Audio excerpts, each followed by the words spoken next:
Jesus.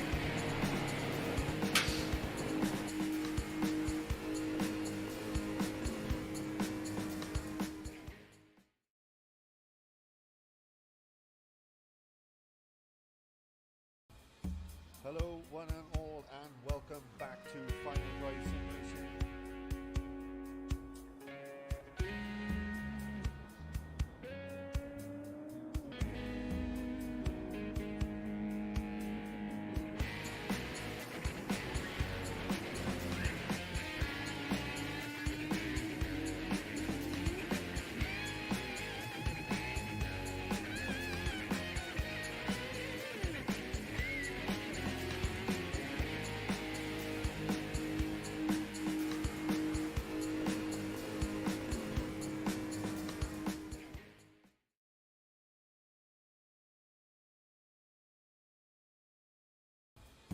Hello one and all, and welcome back to Final Drive Simulation.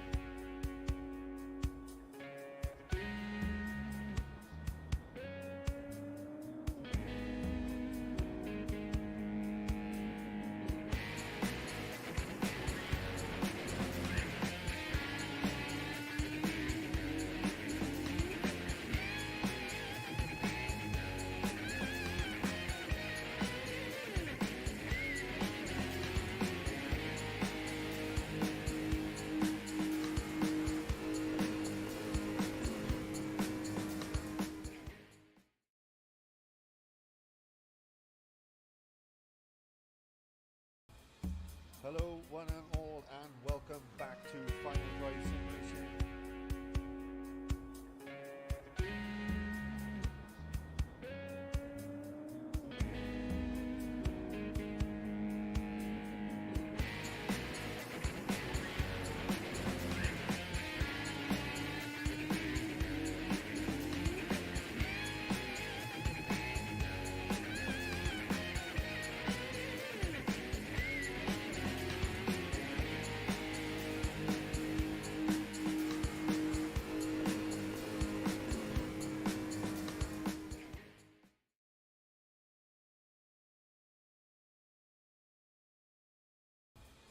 Hello one and all, and welcome back to Final Drive Simulation.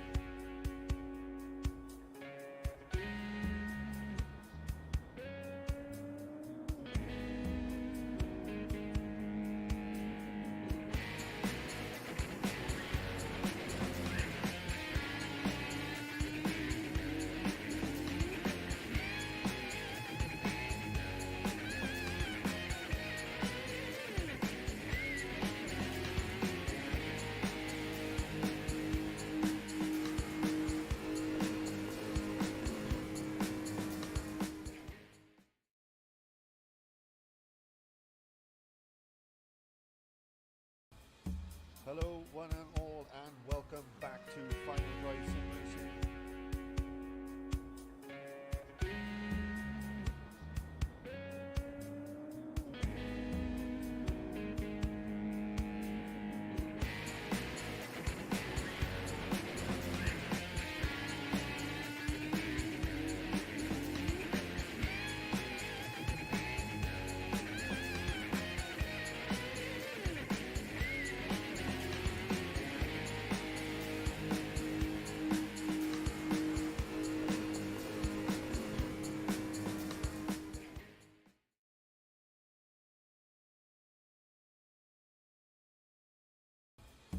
Hello one and all, and welcome back to Final Drive Simulation.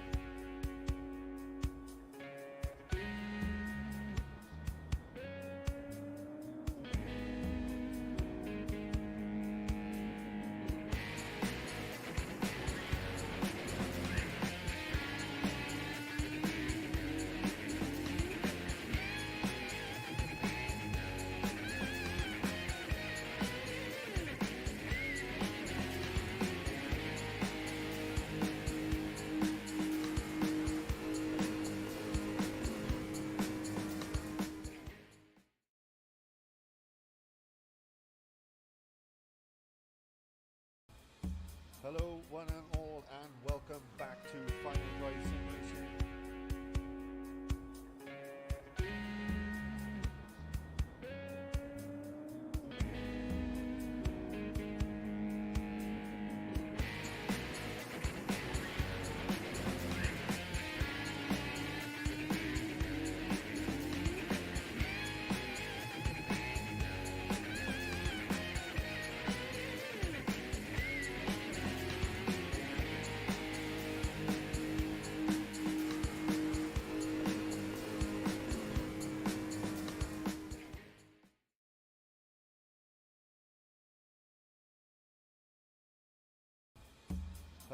one and all, and welcome back to Finding Right Simulation.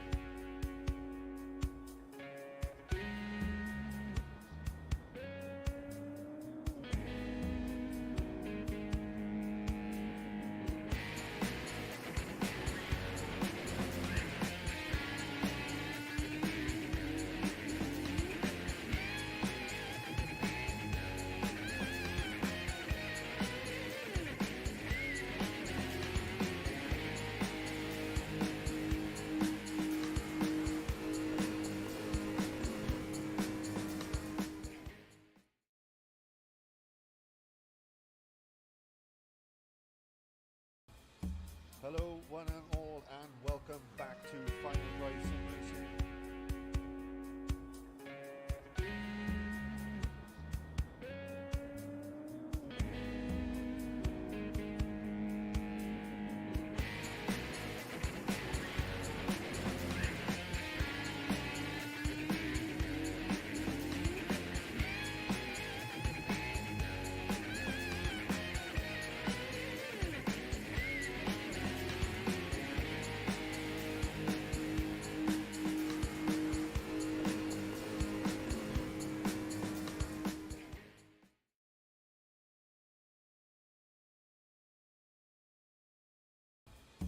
Hello one and all, and welcome back to Finding Right Simulation.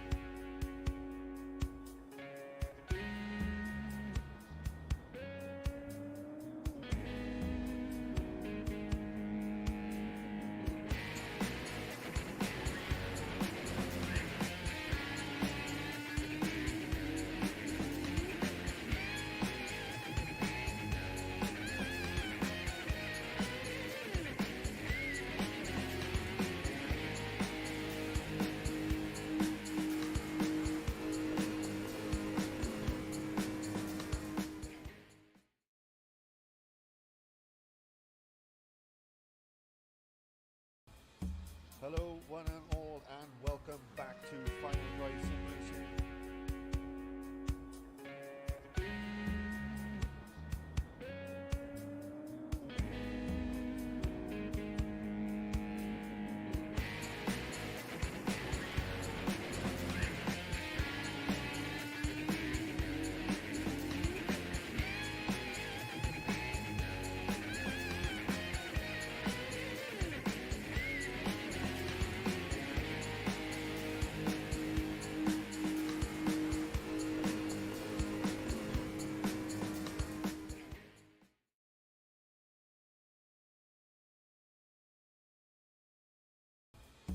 Hello one and all, and welcome back to Finding Right Simulation.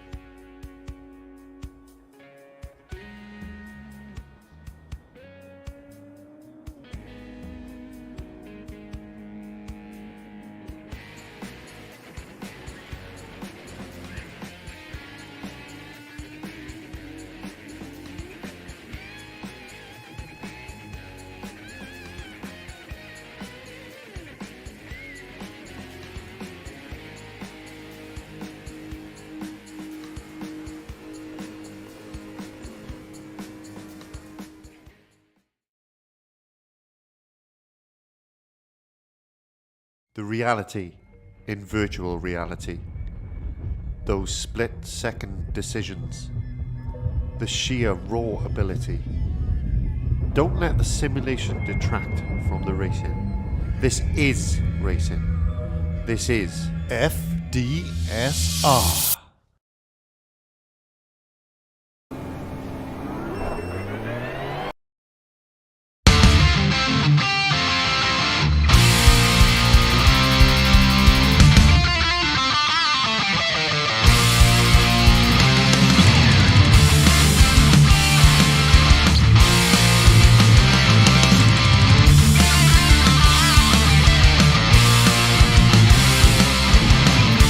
I am waiting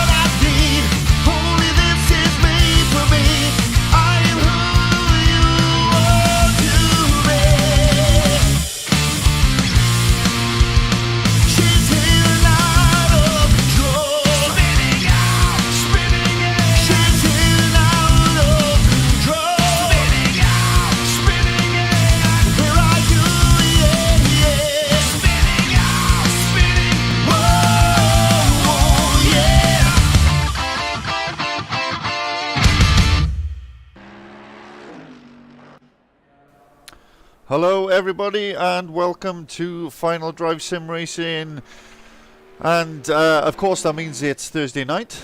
I always know when it's Thursday night, and it's the season finale tonight.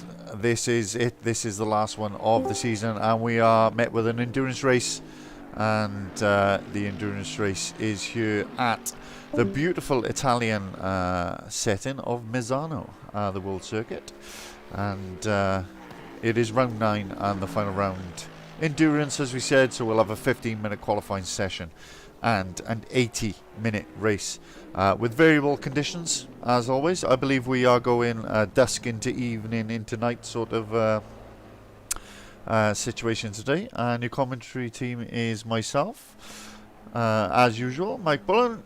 We haven't got Dougie today, he's been tied up with work, but we do, as always, have my very good friend Mr. Aaron Markham on the analysis today. Welcome back, Aaron. Thanks for having me, Mike, for one last time. One last time this season, my friend, and one last time for the foreseeable. So, yeah, just a quick announcement from myself and Aaron that due to life and work commitments, this will be our last stream on behalf of Final Drive Sim Racing for a little while. Hopefully, we'll be back in a couple of months, but for the foreseeable, this is it from us. But it's been an absolute pleasure commentating on this league over the last, what is now, 14 months or so.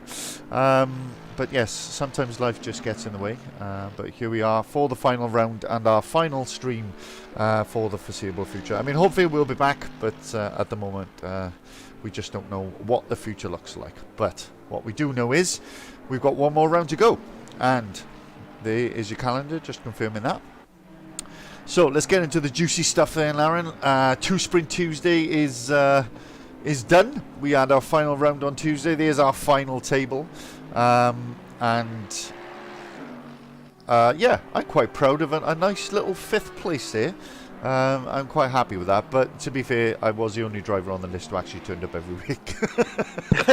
So, you know, I did have a slight advantage. The drop score system was a bit of a joke when everybody was missing multiple rounds, but it was good fun. Nice to get a season under my belt on ACC for the first time in a long time. How did you find your first run-in, really, I guess, over the whole season?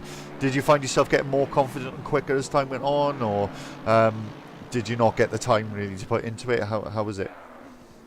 I barely practiced, but I think with all the factors considered, I'm really proud of how far I came. And I know that a lot of the guys mentioned the first round was Bathurst, and they said at the end of the season, go back and see how much you've improved. And you know what, that's exactly what I'm going to do, because even though I've not had much seat time, I feel like I've definitely improved from that first round, and I feel like I've managed to get on top of the car a bit, get closer to you, but yeah, more importantly, it's just been nice to like socialise away from the comms box and just have a laugh with all the lads, and that's what's been the most important thing for me. Yeah, absolutely. It's been great fun, you know, relearning this software, you know, learning all the different tracks, learning how the cars behave, learning a new car. I'd never driven the Porsche before this season. And just as you say, we've been having a great laugh and a good crack on a Tuesday, which has been good fun. So that's the final power rankings. And obviously, just to go back to it, sorry, just to confirm, Foster won by just 12 points from Lloyd Reed in the end. Drop scores winning him the championship. If it wasn't for drop scores, Lloyd Reed would have won by about 14 points, I think, if I remember rightly. So it was very close between those two all season, but Foster just coming out on top. A small consolation for him, as he's out of contention for this championship. Currently finds himself in 5th, as you can see there. But as you can see, the gap between Kingston and Reed is above 65 points. Therefore, Kingston is confirmed as Season 4 champion and becomes our second double champion after Foster winning the opening 2 championships. Alex Kingston wins the next Championship 3 and Championship 4, so huge congratulations to Alex Kingston. He is confirmed as a double champion of Final Drive Sim Racing, because even if he scored 0 tonight, a dropped score would replace his score. Lloyd is not in a position to catch him, but huge congratulations to Lloyd Reid, who's just got stronger and stronger over the past 3 seasons, and to have been, going into the penultimate race with a chance of winning the championship. I think he can be hugely proud of that, Aaron. I'm sure you agree. Yeah, definitely. He's got to be a factor going forward. As in clinically within a shout of the championship, and someone who you've got to factor in before the season starts. I've got to watch out for Lloyd Reid. Before it was just probably Foster or Kingston, and now there's a third driver in that mix. Yeah, absolutely. I mean, to make himself a title contender, he's just got to carry that forward now into his future driving, isn't he? And it's important that he does. What is still up for grabs is the teams championship. Unfortunately, Team Rad, who were outsiders maybe for the championship for the teams, but still in with a shot, are not with us tonight. I'm have it on good authority that Mr. Davis and Mr. Arnold are watching from a chalet in a ski resort. So welcome to the stream, gentlemen. I hope you're enjoying yourselves, but a shame not to have you on track with us. But of course, totally understand the need to have a holiday away with the fans. So have a great time. And don't get too drunk. The battle between the top 2 then, South Coast and Baltec, will go down to this race. So there is still something on the line today for these drivers, as well as the usual driving for pride. The power rankings then, Foster way out ahead of that. Shows how quick he's been this season, but has had terrible consistency in that Honda, and I'm sure he'll be looking to get rid of it. The Honda isn't a car for everyone. But yeah, that shows just how bad some of his races has been, with him absolutely dominating the power rankings this season. And finally, we've got our positions gained, positions lost, and Kingston being well top of that with 69 positions gained over the season. Show just how well, particularly, he's done in the race 2s of the sprint series, where he starts at the back and has to fight his way through the crowd, and he tends to end up 5th or 6th in most of those races, which is a gain of anything between 10 and 20 positions in a race, and he's been exceptional under those tight conditions this season, I think, hasn't he? Yeah, Lloyd himself says, a little bit off topic here, but Lloyd says that he struggles a lot in race 2, and that might have been the downfall this season of Lloyd Reid's championship sort of challenge.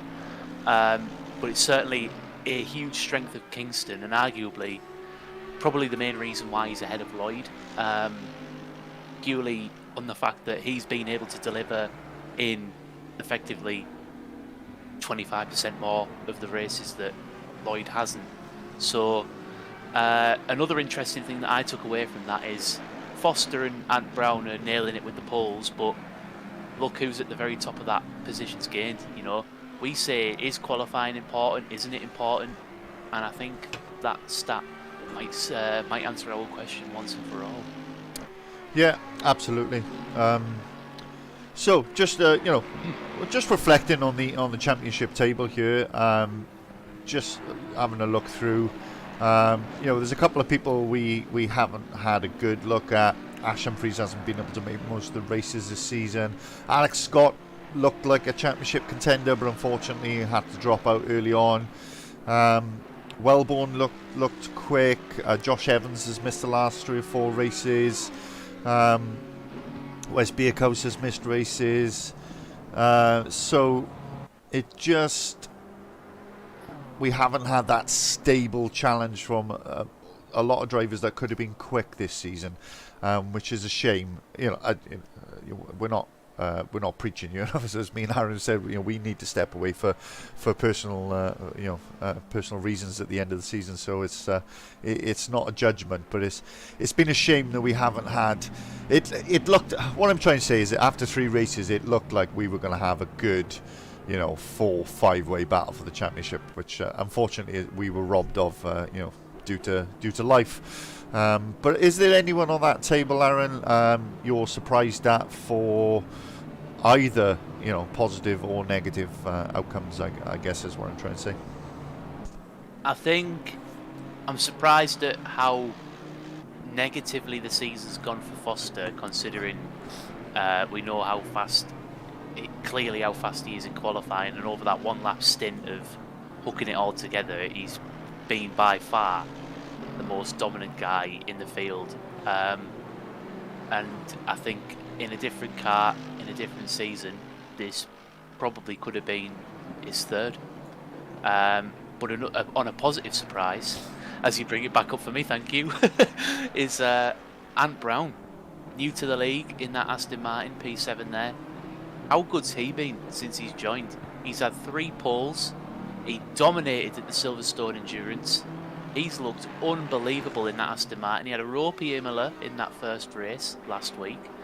But, the pace is there. The pace is strong. He's clearly good in that car. And all going well, and a settled course doesn't do its usual nerfing of the overpowered cars. He could be an outside threat for next season. There could be 4 drivers if they all compete in every race, potentially going for this one championship. Yeah, I mean, I would go as far as to say maybe 6, maybe 7. I mean, if you think about it, Barnard's getting up to speed. You've got Foster, you've got Wes, who's well capable of winning a championship. We don't know if Evans is coming back, but if he does, he's capable. We've got Reed and Kingston, that's 6. And Brown, that's 7. And that's without anybody new joining the league. Ash Humphreys hasn't really raced this season. We've seen him capable of pushing for podiums and victories and being consistent. Alex Scott, has had to drop out, but he may come back. That could be 9 drivers you're looking at, capable of winning races and potentially, challenging for the championship. And we've been robbed of that a little bit this season because of life and circumstance, which, is understandable. It is sim racing at the end of the day, but it bodes well for the future of the league, I think, doesn't it? Just how strong the lineup is, and just how many drivers are capable of challenging. Yeah, it's just a huge pool of talent, isn't it? When you look at season 1 and compare it to now, it's just grown and grown and grown, and people haven't left; they've stayed with the league. So it's not as if the pool of drivers leaving and being competitive has remained small. It's just been added to season after season. And it's building up to be a fantastic season 5. It is, and I'm sure whoever's streaming it will have a good time, and we'll look forward to watching it whenever and whoever that is with, and we'll still be in touch, no doubt. But as we have just run out of things to talk about pre-race, it's good timing because practice is down to 0. At the moment, it's Matty Zenko top with a 33.5, way ahead of everybody else. Michael Mooney up in second at the moment, with Lloyd Reed in third, Foster in 4th. So it's looking like it's going to be pretty close at the front. Of course, 80-minute race, starting at 8 o'clock, so dusk into night, and variable weather is a possibility tonight as well. There could possibly be some rain, but we don't know 100% at this point. But as I've said, as you heard, quali is now live. So let us see who is going out there and pick somebody. I tell you who was going well then was Michael Mooney. So we're going to jump on with Mooney and watch his outlap, and then Aaron, once we come up to the start finish straight, we'll jump on board and you can take us on a lap around the beautiful track of Misano. Sounds like a plan, Michael. It does. Sounds like a plan to me. I like a plan, and I like it when it comes together. So much like the Beatles. This was going to be Michael Mooney was going to be my outside shout for somebody who looked really good this season and just hasn't quite been able to keep it consistent.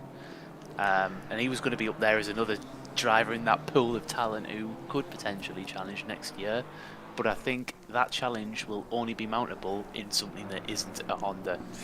Well, this is the thing. I was speaking to a driver who I won't mention recently, and they had nothing but respect for Michael Mooney and said this in the best way. But the problem with Mooney is that he is unbelievably fast in the Honda, but inconsistent, and in anything else he's consistent but nowhere near as fast. It just suits his driving style for speed, but not for consistency. And you know, lots of drivers have those types of issues. It's one of those things. But here we go. We are coming towards that time. So he's about to take the final corner. Let's jump on board with him. And Aaron, take us on a lap around the Misano circuit. Okie dokie, round the final turn we go, building up into the first chicane. Very tricky to get this wrong. So many speed bumps, but you've got to be so aggressive. Take all the curb you can on the outside and attack as much of it as you can with the speed bumps. Michael suffering a bit of understeer there and oversteer on exit, but you know, probably get away with it. Not quite the fastest line. Slowing down now for the Curva del Rio. Very tricky double apex right-handers as we build into effectively another chicane that leads onto the first of Misano straight. And this is where the Honda is definitely going to be feeling its power advantage. We're our way down now into Curva Curcia, and he's braked. He didn't quite take as much curve as he can cut there, but albeit he was much faster than me on Tuesday, so heck, what do I know? As we're building now into the slow hairpin of Curva Tramonto. This is it now. Nice exit out of there. Important traction zone, because any time that you gain you will carry for a long time. Flat right hand kink now of Carbone, and this one's a little bit tricky. You can brake a bit early because there's a right hander here that isn't quite flat but isn't quite a heavy braking zone, but this hairpin certainly is. And Michael there taking just a pretty normal line. I was taking a lot more curve on Tuesday, so interesting to see it from another driver's perspective. But you know, all in all, not a scruffy lap. Maybe he's not the most aggressive he could be. And we have gone through the final corner. Mike, what's he going to do as he crosses the line? He does a 35.1. So he's got about another half second in him at least. But yeah, you could see probably still getting his tyres up to temperature and getting the car in the zone at that point. And the car a little bit, as you say, oversteery and understeery at times, but the Honda does do that sometimes if its tyres aren't quite where you want them to be. In the meantime, Foster has done a 34 flat. What I found really interesting, because I'd only ever driven this track in the Honda, was just how different the gear ratios are in the Porsche. Because corners you take in second gear in the Honda and first gear you take in third and second in the Porsche. It was really different. It's a lot shorter, isn't it? I didn't realise how short the box actually was on the Porsche in comparison to the Honda. Honda, particularly first gear, is really long on it. So, but yeah, it was just interesting because I was having to sort of relearn the track almost with the differences in the car, you know. So we are. Well, a lot of the guys. No, go on. Sorry, Mike. No, go for it. I was just going to say, a lot of the guys were saying that, you know, the holding it in fifth gear for that section where there was the right curves. I was shifting it to sixth. I was maxing out fifth gear well before I thought I was going to, with the way that the guys were talking. I was with you. I couldn't believe how short the gearbox was. Yeah, it's different, very different car, very different car to drive. But where's Birkhouse now on provisional pole then with a 34 flat. There is half a tenth between Birkhouse, Ant Brown and Adam Foster at the moment. Brown is showing that he's improving on his time just enough to slip into the 33s. Matty Zenko hasn't yet set a hugely competitive time. I say that because he was doing low 33s in practice, so I'm expecting his lap times to get better, but as it stands, Foster is purple and looking to go live. So Lloyd Reed then at the moment is in third. We'll take this opportunity just to show you the ballast, to show you the cars that are affected by ballast. Kingston with 30 kilograms, Reed 25, Evans, who's not here tonight, 20, Birkhouse 15 and Foster 10. So that makes Birkhouse's lap even more impressive, the fact he's carrying ballast. And a 34 to a 36 is what's expected across the field. Matty Zenko currently nearly 8/10 up on his lap in Sector 1. So I think it's safe to say that Matty Zenko may be heading up to pole very shortly. As he is so far up on his time, he's going to be back into the low 33s. So we'll keep an eye on that. Lloyd Reed then, who is carrying a lot of ballast. And in the background there, you see a Rad car. But the Rad boys are not with us today, and that is because Matty Heaton has sacrificed his championship to prepare himself ready for next season. And there he appears in the Rad branded Honda. I'm not sure whether he's got the copyright to that livery or not, or whether he's breaking a few rules. But well, great to see another Honda on track. We thought we were going to be missing a couple of them tonight, but Matty Heaton's put that to rest by getting another one. I think he's about to do a 35 flat, not quite a 35.2. So I have it on good authority that was about his optimum time when he was practicing the other day. And by good authority, I mean he told me. But what I didn't realise was he was going to be in the Honda, so that is a bit of a surprise. But there we go. Anybody watching tonight, feel free to join in the chat. I'm sure my good friend Aaron will be keeping an eye on our stream chat for me. And if he isn't already, that was a little reminder. I am. Don't worry, we've got a few people in. We've got Richard Arnold and Alan Davis and a certain Ted Brundle, aka Dominic Ingle, as ever. And we've got a Dutch chap whose name I'm about to totally butcher, of Jory van Dongen. I don't know. I'm so sorry, but they basically all say good evening.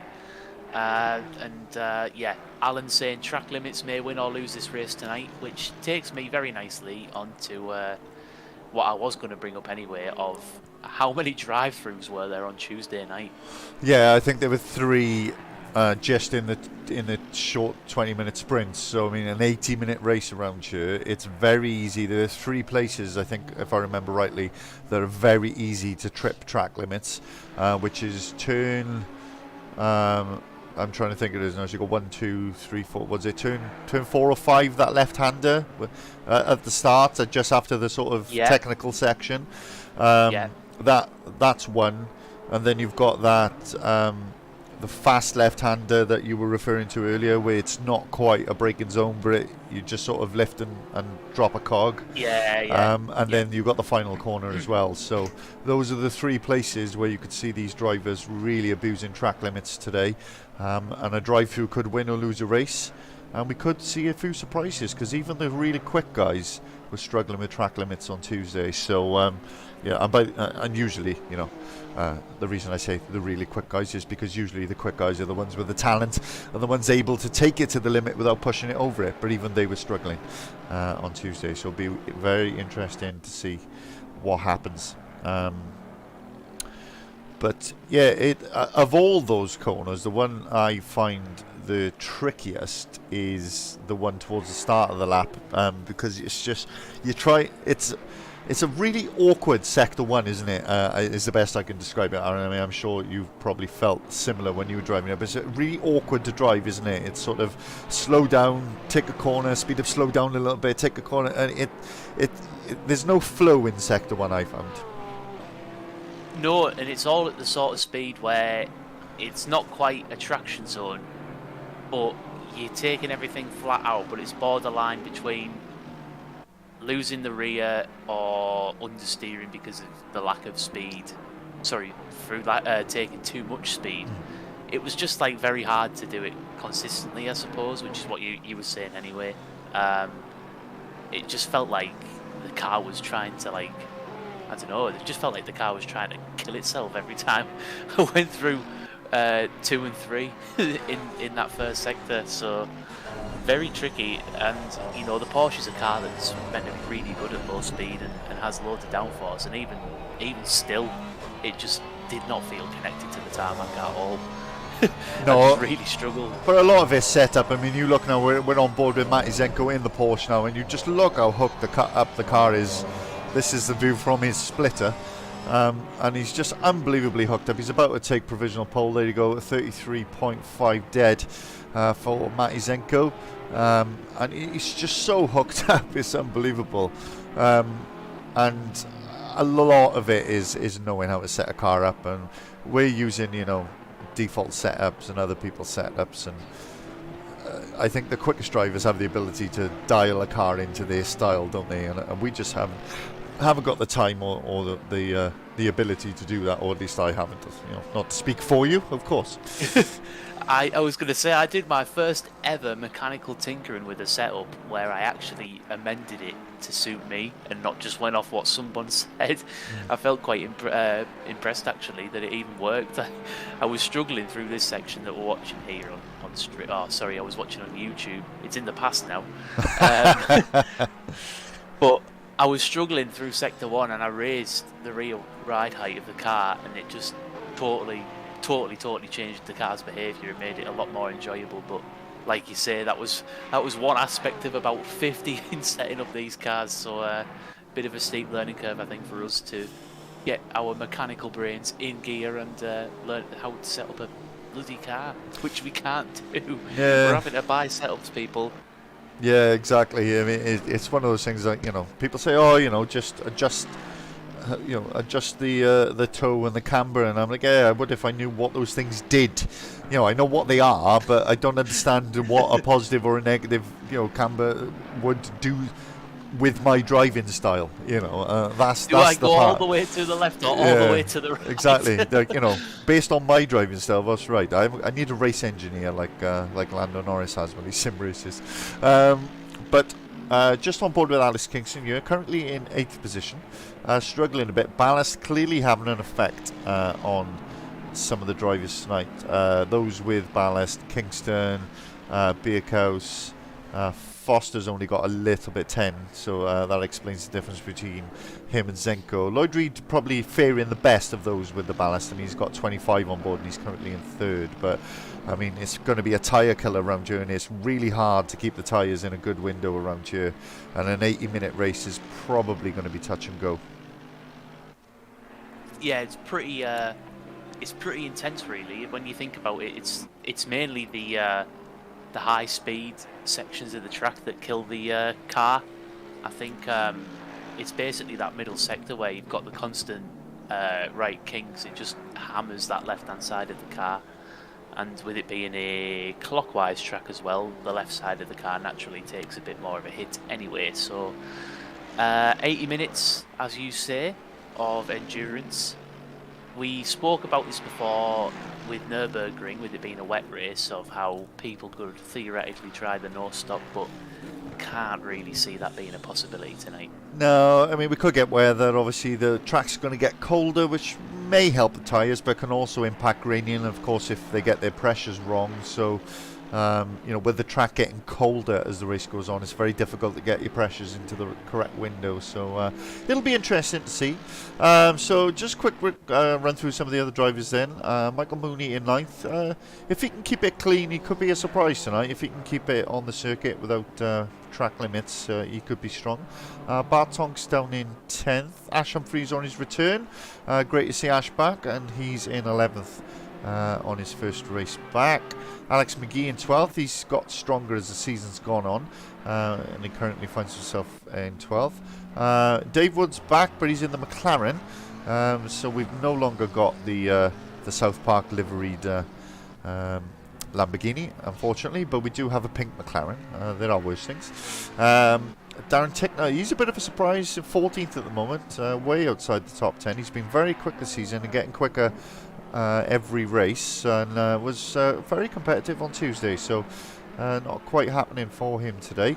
Zenko still on provisional pole. Foster is up on his time, so we'll keep an eye on Foster, see if he's got enough. I don't think he's got enough pace to challenge Zenko for that pole position. Where else are we? Matty Heaton on debut in the Honda, not debut altogether, in the Rad Honda. He's currently in 15th, and he's done a 35 flat. Now, if he can emulate that kind of lap time all through the race, if that's how he set himself up, then he'll do well in this race. And I'm gonna have a cheeky quid on Matty Heaton to finish in the top 8.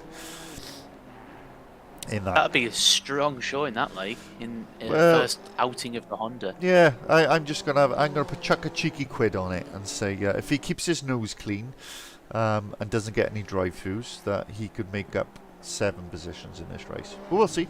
We'll see. Time will tell. So there we go. That is it. Anybody still like Kevin DeHaan is just about to finish the lap. There we go. And he stays 15th. So Matty Zenko then is on pole. Adam Foster is in 2nd place. And there's nobody in 3rd. Lloyd Reed is going to have to start from the pit lane, apparently. I'm not quite sure why that is. Oh, he's disappeared again. Lloyd Reed's had another one of his disconnections or something of the sort, because he's gone. So now effectively Ant Brown is in 3rd, Luke Barnard in 4th, Andrew Wellborn in 5th, good quali from him, Wes Bierkhaus in 6th, Alex Kingston in 7th, Michael Mooney in 8th, Bart Tonks in 9th, Dave Wood in 10th, Ash Humphreys 11th, Alex McGee in 12th, Darren Tickler 13th, DeHaan 14th, Heaton 15th, Copeland 16th, Damien Humphrey 17th, Scott Balseeley 18th, Ben Simpson 19th, Dan Stevens 20th, and Josh Redhead 21st. And we're yet to see if Lloyd Reed makes it back into the lobby. Have we had a little plinky plonk in the background there, Aaron? We have, but obviously it's not Richard Arnold this week. It's just the lonesome Adam Foster. Hello. Hello. P2 ad with ballast as well, behind arguably the best car at this track, the Porsche. Probably the best you could do, really, with all those circumstances considering. I had pole position time on me. Oh, I did. I lost it on the fast bit right at the end. I ran a little bit wide before the hairpin, but yeah, I had 2 tenths by that point. But yeah, the good thing is though, you have officially, I mean, you won it last week anyway, but you've got the qualifying trophy for this reason. Yes, yeah. So happy with that. Yeah, you're basically the Charles Leclerc of this grid. Take this opportunity to thank all 3 of you. I'm not sure if Dougie's in at the minute. He's not. I want to thank all 3 of you for the comms and week in, week out doing it for us. And you don't get paid, or obviously you do it at your free time like the rest of us. But yeah, it's been a pleasure. We've enjoyed every minute of it. It's great. I look forward to commentating every week, and it's getting to the point where I'm really gutted that we can't really do it anymore. But that's life sometimes, and hopefully it's not the last time you'll hear from us, and we'll be back shortly. But, no, hopefully not. Thank you very much. I mean, your words do mean a lot. They really do. We can't really say that enough. So. Before we start crying on stream, back to the racing. Back to the racing. So on Tuesday, me and Matty were racing nose to tail for about 10 minutes, and his tyres went off after about 15. So, and the Honda's doesn't. So I could fancy yourself then. Yeah, I do fancy myself here, but we'll see. It's a long race. It is. And you are carrying ballast, which you were. Only 10 kilos, but yeah. Yeah, I was going to say not exactly the heaviest car in the world, so. No, just look where Alex is right now. It's a big killer on this track. Do you think the driver that leaves that 5% on the table to avoid, breaching track limits too many times might come out on top today? Oh yeah. We'll put bets on who's getting the first drive-through. you saw how many turned up on Tuesday towards the end of the race, so yeah, I've got my money on Bart as always. That's who my money was going to be on. But yeah, it's going to be a fun race. We're going to have a good last race. Hopefully it stays clean, and yeah, we'll speak to you all at the end. Yeah, enjoy the race, mate, and we'll see you in about 8 minutes' time. Yeah, take care. Cheers. Cheers, mate. There we go. The final pre-race interview of the season out of the way, and all that's left now is for the drivers to warm up their tyres and get the car in the correct condition for starting the race. So it's very realistic in the way that it works, isn't it, Aaron? You've got to prepare the tyres, prepare the brakes, getting heat into everything. And you've got to guess your tyre pressures, and based on the running you've done, so you've got to get them into a window of operation that you're starting with them probably 2 or 3 psi below what they'll actually be at once they get up to temperature. So there's a lot of work that goes into preparing the car on these outlaps. Yeah, it's quite critical actually. It's probably the most important 1.5 minutes, 2 minutes of the race actually, when you come to think of it. Yeah, it is certainly does hold a lot of weight, but we are about to go green. We are just waiting for that call. There it is. It's foot flat on the floor, and the way they go down to the first corner. Great start from Zenko. Did really well. He'll have the inside line now for turn 1, and through they all go. Looks like it's nice and clean. And we are watching Ant Brown challenge Foster, as he's also challenged by Luke Barnard. But there you go, Zenko just walking away from it a little bit. Of course, he has no ballast and a pretty quick car, but Foster will be on him, I'm sure. Will be interesting to see if that prediction of the tyres going off on the Porsche comes true. There has been some contact in the background. I'm trying to see with pretty much everyone. I think Alex McGee's the one who's come off worst on that one. So we'll just assume that somebody's hit him or he's hit someone. There's contact all over the place here, but just little nudges, I think, door to door. Kingston's already challenging Wes Biergas, and we see Michael Mooney in the background there, also keeping a close eye on this battle. Oh, Kevin DeHaan round. Kevin DeHaan goes round and he drops down to last place. Lloyd Reed has made it back into the lobby. I've just noticed he started from the pit lane, so that's great news as well. He's already up to 16th, so great start from Lloyd early on in this race. But Kingston doing well. They're getting around Wes Biergas and up into 6th place. Great bit of racing from him.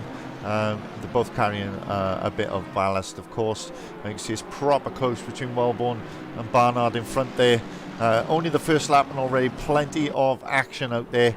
Barnard comes into the first corner, and this is the section we were talking about earlier. It's proper awkward, isn't it? It's slow drop a cog, slow drop a cog, then you're accelerating a full pace around the double right-hander, aren't you? And then heavy on the brakes for the slow double right-hander that you were talking us through on the track guide earlier. It's just awkward, isn't it? Yeah, and Wes Beekhouse and Michael Mooney showing us exactly how to do it when you go side by side. So awkward, and such a tricky place to do it on track. That was fantastic racing. I don't really want to get that on the replay, my old friend. Yeah, let us take a look at it, because we like a bit of side by side. So this is the BMW and the Honda side by side. I just couldn't believe that it was like that all the way from turn 1. I just couldn't believe it. Yeah. I was expecting someone to spin at some point. Absolutely fantastic control and great driving. Bart Tonks has made his way up past Tickner, but this being the replay means that we are going to miss that, unfortunately. But there we go. Good to know. And back we go into the action. So here we go then. And Ant Brown, I think, has made a slight mistake because he's lost a fair bit of ground to Foster, but also Barnard right on the back of him now. So got a four-way battle at the moment for third place, sorry, for the final podium position. Ant Brown, Barnard, Wellborn and Alex Kingston all battling away within about a second and a half for all the drivers. I've just noticed that we don't have the gaps up on screen, so there we go. Now we do. Apologies. I pressed the wrong button earlier. I thought it was up, but it obviously wasn't. I often have that problem. Anyway, back to the racing. And still a battle for third place is away. Bart Tonks and Dave Wood have just swapped positions, so let us have a quick look at how Tonks has made that happen as he comes through, dives to the inside, and up he goes. And just missed it. Just missed it. I tried my best to time it right, but I got it wrong. But anyway, you get the idea. And up he goes into ninth. So Barnard and Ant Brown proper close together now, battling away for this final podium position. Ant Brown really appears to be struggling in these opening laps in that Aston Martin, and you can see Barnard getting as much of a slipstream as he can without hitting the back of the Aston. And we go up to Helicam now to see if Barnard can make a move. Oh, they're proper close to the right-hander. Barnard thinks better of it, and you can see the car twitching and the braking there because he was off the normal racing line on the dirty side of the track. So he did really well to collect the car, and he lives to fight another day. But proper close racing already, and let's hope this battle carries on all through the race. The battle for the top two. The top two still battling away as well. Battle between Kingston and Wellborn now in the background. Kingston trying to make his way up into 5th place. Wellborn has the inside line for this first corner though. Cameraman doing a terrible job of picking up. Beaghouse and Mooney side by side again as well. Beaghouse and Mooney also side by side. Let's take a look at... No, yeah, Mooney's had to drop back in. So we rejoin then the battle for 3rd. Barnard with a much better exit out of turn 3 and down the long straight now, but Ant Brown's managed to pull away just a little bit in the Aston. Really struggled for a couple of laps there, but looks like he might just be getting himself on top of the car at the moment. But they've lost 3 seconds to Foster already, this gang. Go for it, mate. I think it's more characteristics of the Ferrari versus the Aston Martin. The Ferrari looks a bit poor in that first sector in the low speed technical stuff, but come the high speed section, come here, it just seems like Barnard's reeling in the back of Ant Brown and that Aston Martin in the slipstream.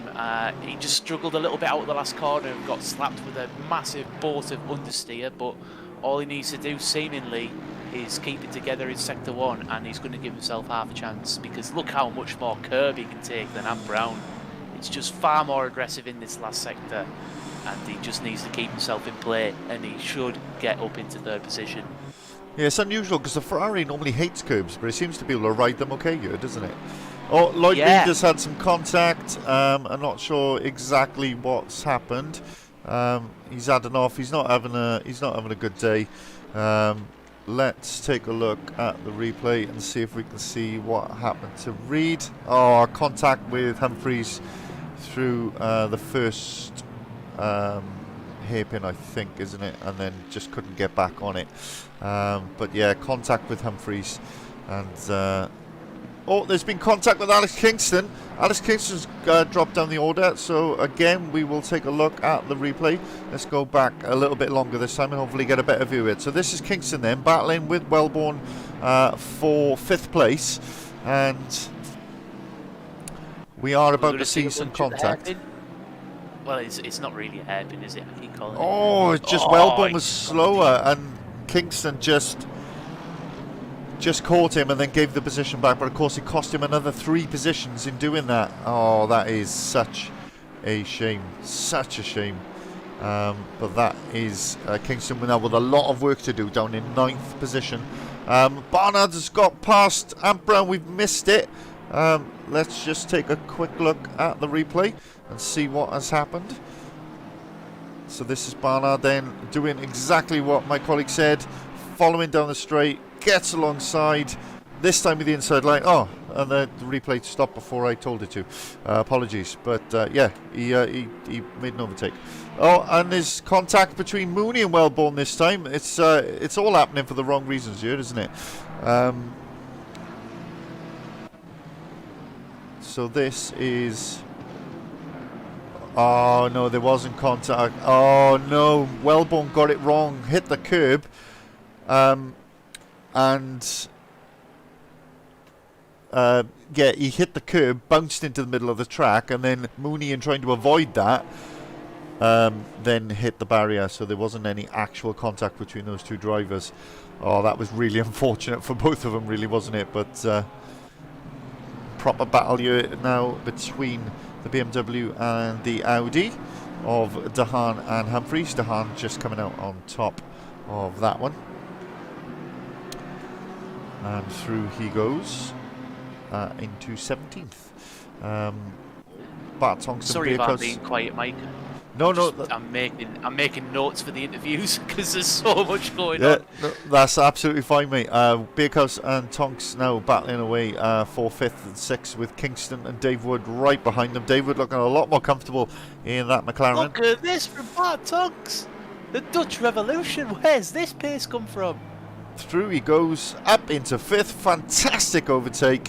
And the Dutchman overtaking the other Dutchman. And then Kingston right in the background there, taking a look at that as well. And then you've got Wood and Tickner and Ashley Humphreys all really close to this battle, so we'll keep an eye on this at the moment. Foster still a second behind the leader. What we'll do is we'll pop Foster's stream up there. There we go. So everybody who's interested to see how Adam Foster is getting on in the battle with Matty Zenko for the lead can watch that on Foster's stream there in the bottom left hand corner while we watch the main race. And it's all happening in the background. You're Kingston on Bakehouse, and then you've got Dave Wood and Tickner all following through, and Ash Humphreys is right on the back of that battle now. He's about a second behind a moment ago, and it's proper close between these guys now. Look at them, they're all over each other like a swarm of flies, and there's Alex Kingston then going up into 6th. Great move down the inside on Bakehouse, and that's a great place to overtake, and he gets the job done.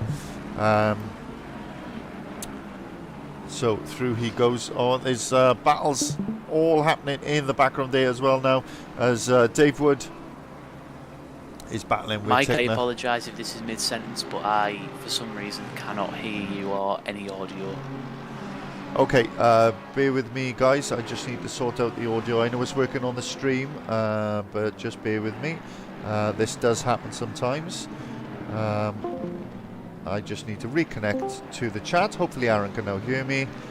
I can? Yeah, it does that sometimes where it just loses my volume on your side for some reason. Back to the action though. Why. Yeah, it's strange. Back to the action though, and here we go. Kingston battling away now with Bakehouse behind after getting that position. Dave Wood and Tickner still battling as well. So we got McLaren versus Ferrari. You can see the Audi of Ash Humphreys in the background there. Ash driving really well. He's barely been in the sim seat for months, for weeks. Sorry, we haven't seen him for many races this season, but he's back with a vengeance today, battling with the big guys up in the top 10, which is fantastic to see. So we're just keeping an eye on all of the gaps and all these battles now, as we're trying to see who's going to come out on top. Of course, Kingston really shouldn't be in this position. He should be up in 5th, but caused a bit of an issue when he hit Andrew Wellborn earlier on. So yeah, it's proper tight now in this sort of back into the top 10, isn't it? And there's a lot can happen, but even the other cars are not that far behind the cars outside the top 10, so one little mistake, Aaron, means you're going to lose 4, 5, 6 positions here. Yeah, and you know, going back to what we were saying about drive-throughs, the field spread is so close. That's going to be really critical. You know, that pit lane is a slow crawl and a massive punishment if you abuse track limits. So with the field being close together, it's going to be really important, more than ever, to keep it on the black stuff. Yeah, absolutely key. There is no question. So just watching the gaps now, watching the action, trying to make sure that we catch as much as possible for you. Wellborn and Copeland are very close. I don't know where they are on track though. Yeah, just keeping an eye on them. They are a little bit behind this battle, so we'll keep an eye on it. Dave Wood and Tickner have swapped positions. And Dave Wood has also lost out to Humphrey, so I'm assuming this was probably a bit of a mistake. So let us take a look and see what happened. So this is Dave Wood then. He's currently ahead of the Ferrari and the Audi. So I think we're about to see a mistake from him, which is going to lead to him losing out. Oh, he just got his braking really wrong into turn 3 and 4, and yeah, that was that. That was all it was. A mistake, but there we go. He lives to fight another day, still in the top 10, which I'm sure he'll be pretty happy with, back in the McLaren for the first time in a long time. So we are still watching these battles in the top 10 Wes Beekhouse still battling away with Alex Kingston. Alex Kingston trying to catch up to the back of Bart Tonks, but as you alluded to earlier, Bart Tonks seems to have loads of pace, and he's taken a second out of Van Brown in the last couple of laps as well. He's got tons of pace, Bart Tonks, so we'll keep an eye on him. He could be a cheeky podium on the cards here. Who knows? I know. I'm totally gobsmacked, but then again, we shouldn't be surprised. Bart Tonks got fantastic pace. He just lacks that consistency. So I think he has one race every season, doesn't he, where he's absolutely phenomenal. And did touch wood, no drive-throughs. Oh, I tell you what, that might be close to a track limits ping, but yeah, touch wood. He keeps the thing on the tarmac, and he has a solid result, like you say, reeling in Ant Brown as if he's not even driving fast. Yeah, absolutely. He's taken another 2/10 out of him in this lap already. Dave Wood's caught back up to Ash Humphries. Oh, and it looks like Ash has run a little wide there through the left-hander, but I think he's just got it under control. Looked like Dave Wood might just get a look there. Wellborn has made it past Copeland, so we will just take a quick look at the replay and see how that happened. And let's see if we can see. There we go. Later on the brakes, through he goes up into where is he? 11th position for Andrew Wellborn, who's been in the wars a little bit already so far. So that is that one done. Dave Wood still challenging Ash Humphries. Ash Humphries dropped off Tickner a little bit now. Probably as he's having to drive defensively against the McLaren. But again, we will keep an eye on that. I think Kevin DeHaan might have had an off because Lloyd Reed and Damien Humphries have both made up positions. Let's just take a quick look and see if anything did happen to DeHaan. This is the replay once again. No, doesn't show anything. Strange. Maybe he just had a little off somewhere, but regardless, Lloyd Reed has got past Damien Humphries now as well. Lloyd Reed battling his way back through after contact. Dave Wood still battling away with Ash Humphries here. There are battles all over the track. It's almost impossible to keep on top of. Oh, there's a train of cars for you. So this is Dan Stevens then in 14th in the McLaren. A car he's very much looking forward to getting rid of at the end of tonight. Scott Balsiri back in the BMW, challenging away. You can see Lloyd Reed in the background there as well. So Scott back in his favoured BMW. Started at the back. Sorry, go for it. Sorry, I was just going to say as Lloyd Reed capitalises on a little bit of a mistake from Scott there. I was watching the leaderboard and I saw Scott and Dan swap over, so I think Scott made a little mistake and he's let Dan Stevens through because of that, because the gap was about 2 seconds, I think. So it's created this lovely little train now with about 4 cars. There's a move behind this train as well. I don't know who that was, but it looked quite nice. And it was Kevin DeHaan. It was Kevin DeHaan? Yeah. Oh, fastest lap. Who's in the pits? Honda, Foster. That's not a drive-through, is it? He's gone through the pits already, so I think that was a drive-through penalty. Oh, it'll tell me in a moment. It'll pop up on the software and tell me if that is the case. Yeah, I'm looking at his stream in the bottom left. There is a red mark, a red message in the top right-hand corner of his stream. You can see there, and that will mean that he has breached track limits and he has had drive-through penalty. So that is without any pit stop. I mean, I'm wondering, he might be hoping to go to the end now, but that means Matty Zenko has got a lead of 11 seconds then from Luke Barnard. Oh, excuse me, sorry. Bless you. I wasn't expecting that, but there we go. And Luke Barnard then 11 seconds behind in second, and Brown now up to third. And the battle has closed up here. Kingston now up to 4th position, battling away with his good friend Dan Brown for position. It'll be interesting to see if Foster can fight his way back through the field now. Dan Stevens and Lloyd Reed battling away. So we'll just keep an eye on this, see if Lloyd has got an overtake in him. Oh, there's been some contact. Andrew Wellborn again involved. We're just watching this for the moment to see if Lloyd Reed can make an overtake. He seemed to be catching Dan Stevens very, very quickly, but it does look like there's been contact between Wellborn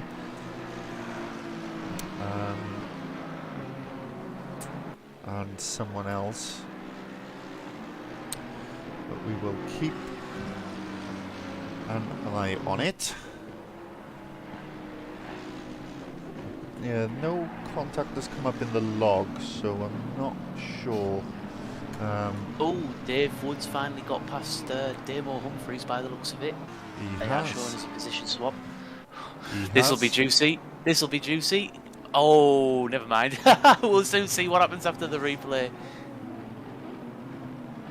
I thought that So- Damo maybe set himself up for a switchback there, but it looks like he just went a little bit deep, didn't he? I hope that it part wasn't. where I hope it wasn't Damo because it was Ash. But oh, shocking! Shocking from the comms oh, box. Kingston, Absolute crofty. Kingston, and Ampron alongside each other coming down the back straight.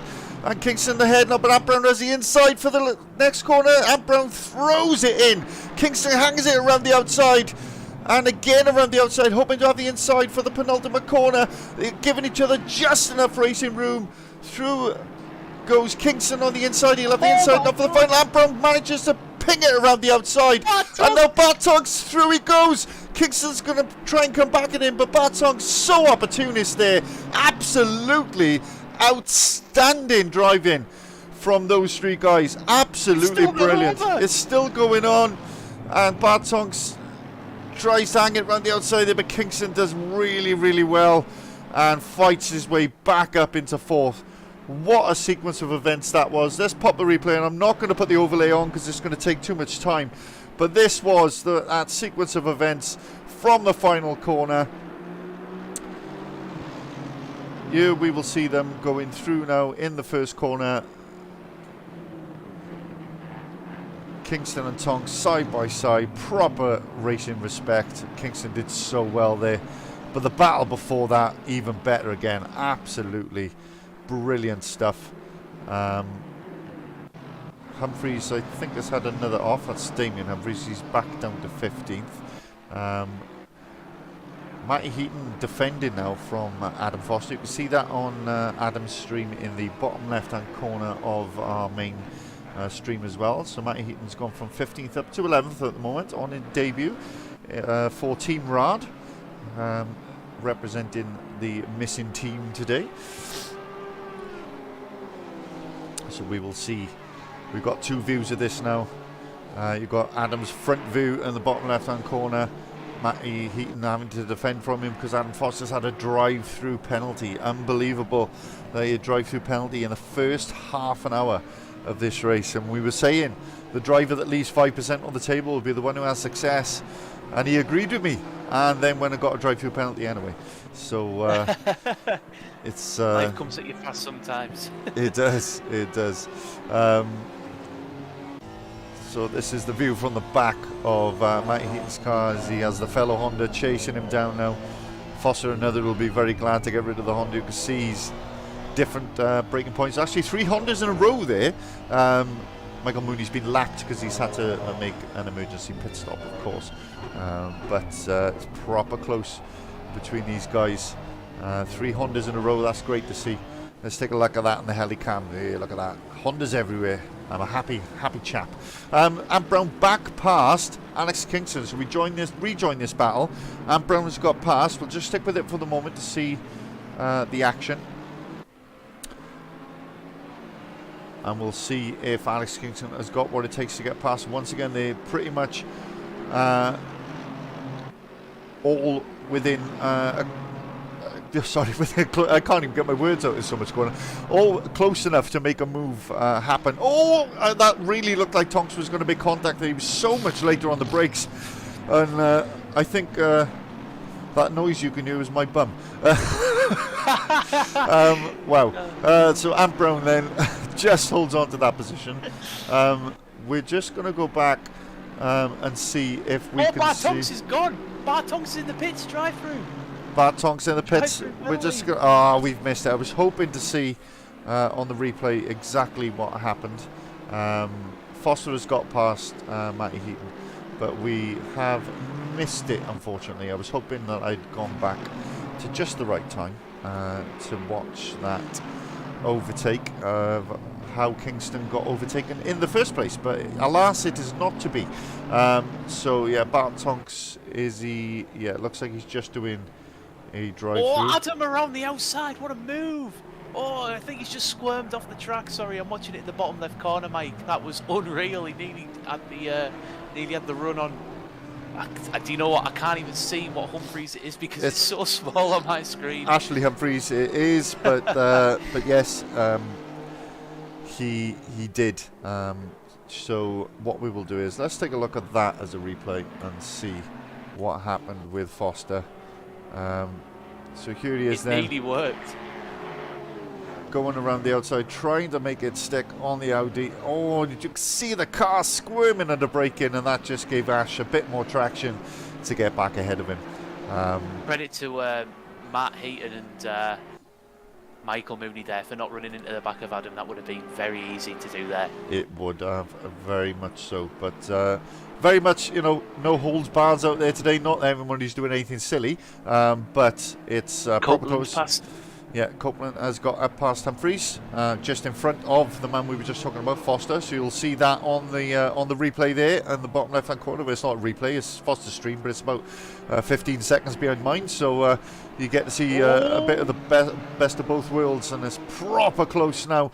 Look at this. Cars swarming all over the back of each other. As I was saying, it's not quite, no holds barred, but it's there's nothing to lose now at this point of the season, so people are probably putting on moves that they normally would think twice about, but I mean, there's nothing to play for now. The championship's won. Let's go out and drive and have a bit of fun, and it's been great entertainment so far, hasn't it? Oh man, it's all the action of a sprint race rolled into endurance. It's like Silverstone all over again. I love it. It's absolutely brilliant to watch. And, it's hectic. Now we're going to see Alex Kingston getting overtaken by Wes Beercouse. This is a replay. Oh my God. And there you go, Wes through the inside of the two right-handers at the start of the lap, and through he goes. And there's just action all over the place. I can't keep up with it all. I genuinely can't. Balsillie and Stevens have made a little bit of contact. Let's just take a look. This is the Balsillie and Stevens contact. Again, this is a replay. Yeah, Stevens just got the corner wrong, and then just a little tap on the way back through. That's fine. So we're back to the live action now. Sorry, I haven't got time to press the replay button for these fast ones. Oh, Beercouse up past and Brown now. So Beercouse up to third. Absolutely storming. Again, we will just take a look and see if we can see how that has happened. This is the replay, and there's Beercouse then on the inside, side by side. Oh, it's had a bit of a glitch there, and through he goes up into third. Absolutely outstanding stuff from Wes. And of course, Bartonks would have still been involved in this if he hadn't breached track limits and had to drive through penalty, but he did. But yeah. There we go, back to it live, and Beercouse then from Ant Brown from Kingston. There's been contact with Ash Humphreys and Adam Foster. We'll just take a quick look at the replay and see if we can see what's happened. So, just got alongside Ash there. Hard to call that one. Have you got an opinion on that one, Aaron? I don't know. I think it was 6 of one hand and 12 of the other. I don't know what the saying is. 5 of one and 87 of the other, or something like that, isn't it? There's contact! There's contact! No! And Michael Mooney trying to unlap himself makes contact with Ashley Humphreys, and that has put both of them down now. A couple of positions. Adam Foster goes back up. Lloyd Reed up to 10th now, believe it or not, having started from the pit lane after getting disconnected off the grid, is already up into the top 10. And a certain someone who's in a certain car, I'm not going to say too much about because I don't want to commentators curse them, is in a position close to where I said they may be on debut in a certain car for that certain someone, and could potentially be, in a position that isn't 9th or isn't 7th. There's somewhere in between that. And that's all I'm going to say on that, because I'm trying very much not to curse that person. But that person is very much closer to achieving what I thought they would. Ash Humphries into the pits now after that accident, so he's getting his pit stop done now, so we can get back out into some clean air. And I believe behind him that's Bart Tonks going through the pits again, but this time for a normal pit stop, not a drive-through penalty. So one person we haven't talked about is Matty Zenko, because he's 15 seconds out in front, all on his own, doing mid-34s in race pace, which is just disgusting pace, really. He should be ashamed of himself. He needs to get a full-time job. I'm joking, of course. Luke Barnard then currently running in second, doing a stellar job. He's nearly 10 seconds ahead of because we saw the battle in the background there, though. Kingston and Brown, Tickner and Dave Wood all battling the way. Where's Tickner come from? I know Tickner was 14th. He just seems to really come alive in the races, and Dave Wood's absolutely come to life in that McLaren. What's absolutely going brilliant. on? It's absolutely bonkers out there. Absolutely bonkers. But let us just see if we can see the start of that. Yeah, so this is them side by side again down the back, and a little bit of a switch back this time. From Kingston to go down the back straight, and through he went ahead of Brown. And you can see Tickner. This is the replay, guys. Sorry, I just. There's something happening on the main pages. Foster and Copeland. Copeland's made a mistake, which has put him down to 10th. And certain someone is in 8th, and then Lloyd Reed in 9th. Adam Foster still in 11th. You can see that happening on Foster's stream there on the bottom left-hand corner as we watch this action for. 4th position. It's unbelievable out there. So much going on. Everybody's just thrown caution to the wind, and it's just like, absolutely, let's give it a go. Foster's just got past Copeland. You're about to see that on Foster's stream. That's coming up into the next corner. Foster, much later on the brakes, and threw it up the inside, and through he goes. And Copeland wasn't a fan of that move, I would say, by the flashing that was going on in his rear view mirror.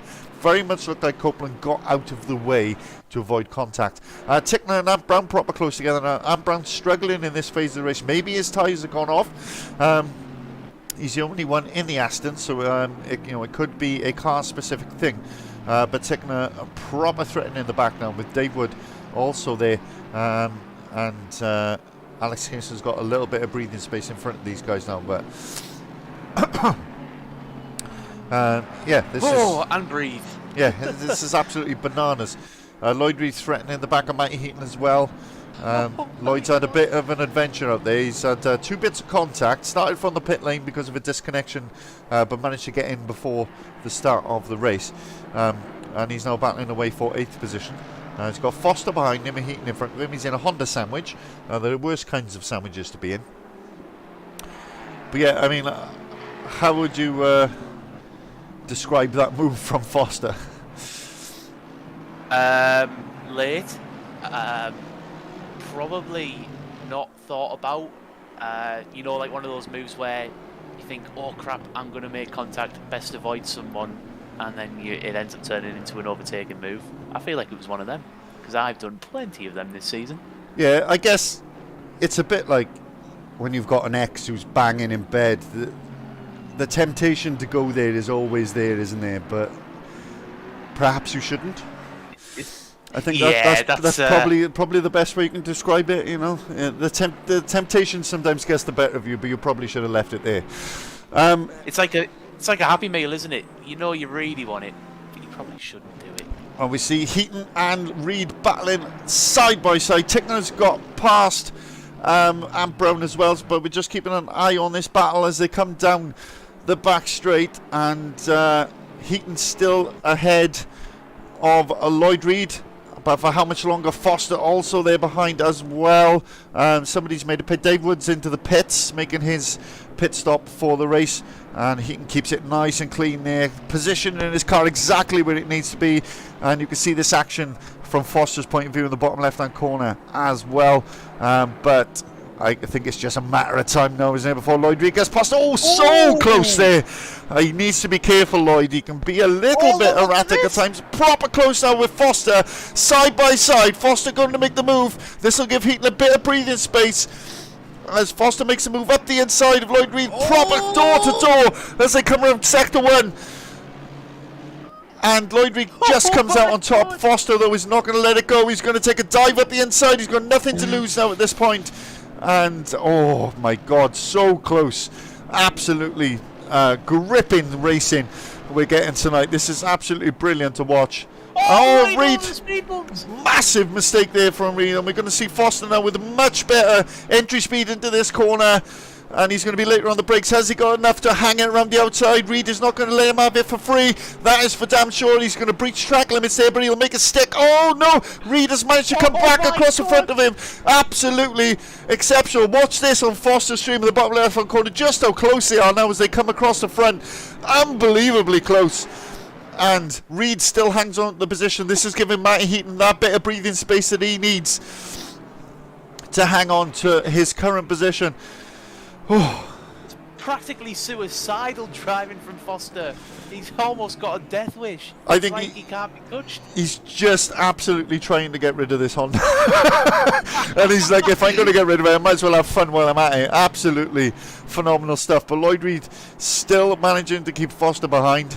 And I smell some contact here. I hate to say it, but they're both driving a little bit caution to the wind tonight. And I can smell a bit of contact coming between the Honda and the Mercedes, but hopefully it just gives us that exciting close racing we've just seen without the contact. But yeah, I can smell an incident, but we will see.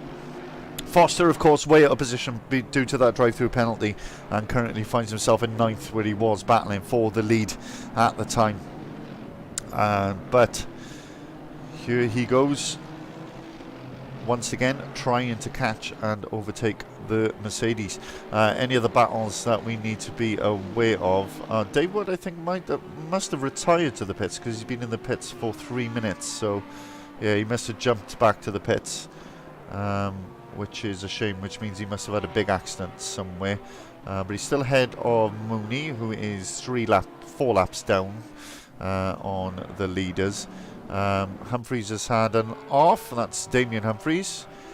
Drove well on Tuesday in the sprint races, but the endurance race is not his friend today, as he has another little adventure there, and he's had a drive-through penalty as well. So not going to plan there for Mr. Humphreys. But here we go, we rejoin this battle, 3-way battle for what is now 7th place, due to somebody taking a pit stop. Who was that? I'm not sure who from that position has stopped. Someone has. Anyway, I've lost track. There's so much going on, Aaron. I don't know if you know, but I haven't got a clue. But this is now.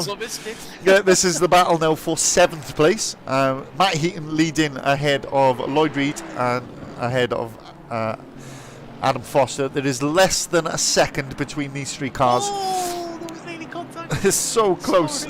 So absolutely incredibly close between these guys. Absolutely incredible. There's 3 things certain in life: death, taxes, and Adam Foster flinging it in that Honda. Particularly in sector 1, he's a lot faster than both of these guys, and he's just absolutely thrown it into corners with just no fear at all. But I can't say I blame him. He's got nothing to lose at this point of the season, so might as well enjoy yourself while you're out there. As long as we keep it clean, that's all that matters. So Balsillie and Stevens battling away again in the McLaren, and Brown's had a white flag. Sorry, it was showing he'd had an off, but it looks like it was a mistake. So we're just keeping an eye on some of the battles. So there's a 3-way battle here: Ben Simpson, Scott Balsillie, both in the BMWs, versus somebody's into the pits. Alex Kingston's into the pits for his first pit stop. Foster off! Foster off! And Reed also with a white flag. Matty Heaton with a white flag. So we're going to have to take a look at the replay and see. Through on Heaton. Yeah, we're going to have to take a look at the replay and see how that has transpired, because I do not know. So here we are then. This is Heaton ahead of Reed, ahead of Foster. This is how we left it. So Reed went through. Oh, contact! Adam. Wow! Foster just gets it really, really wrong. And came flying in. You're like Randy Orton. That was out of nowhere. Contact with Heaton, and yeah, that is Straight into the pits as well there. Foster into the pits then for his pit stop, and he'll have a bit of damage after that. But yeah, he got that a little bit wrong. So back to just the main action then. Oh well, I mean, so much has happened. I'm just completely breathless, and we're only halfway through, Aaron.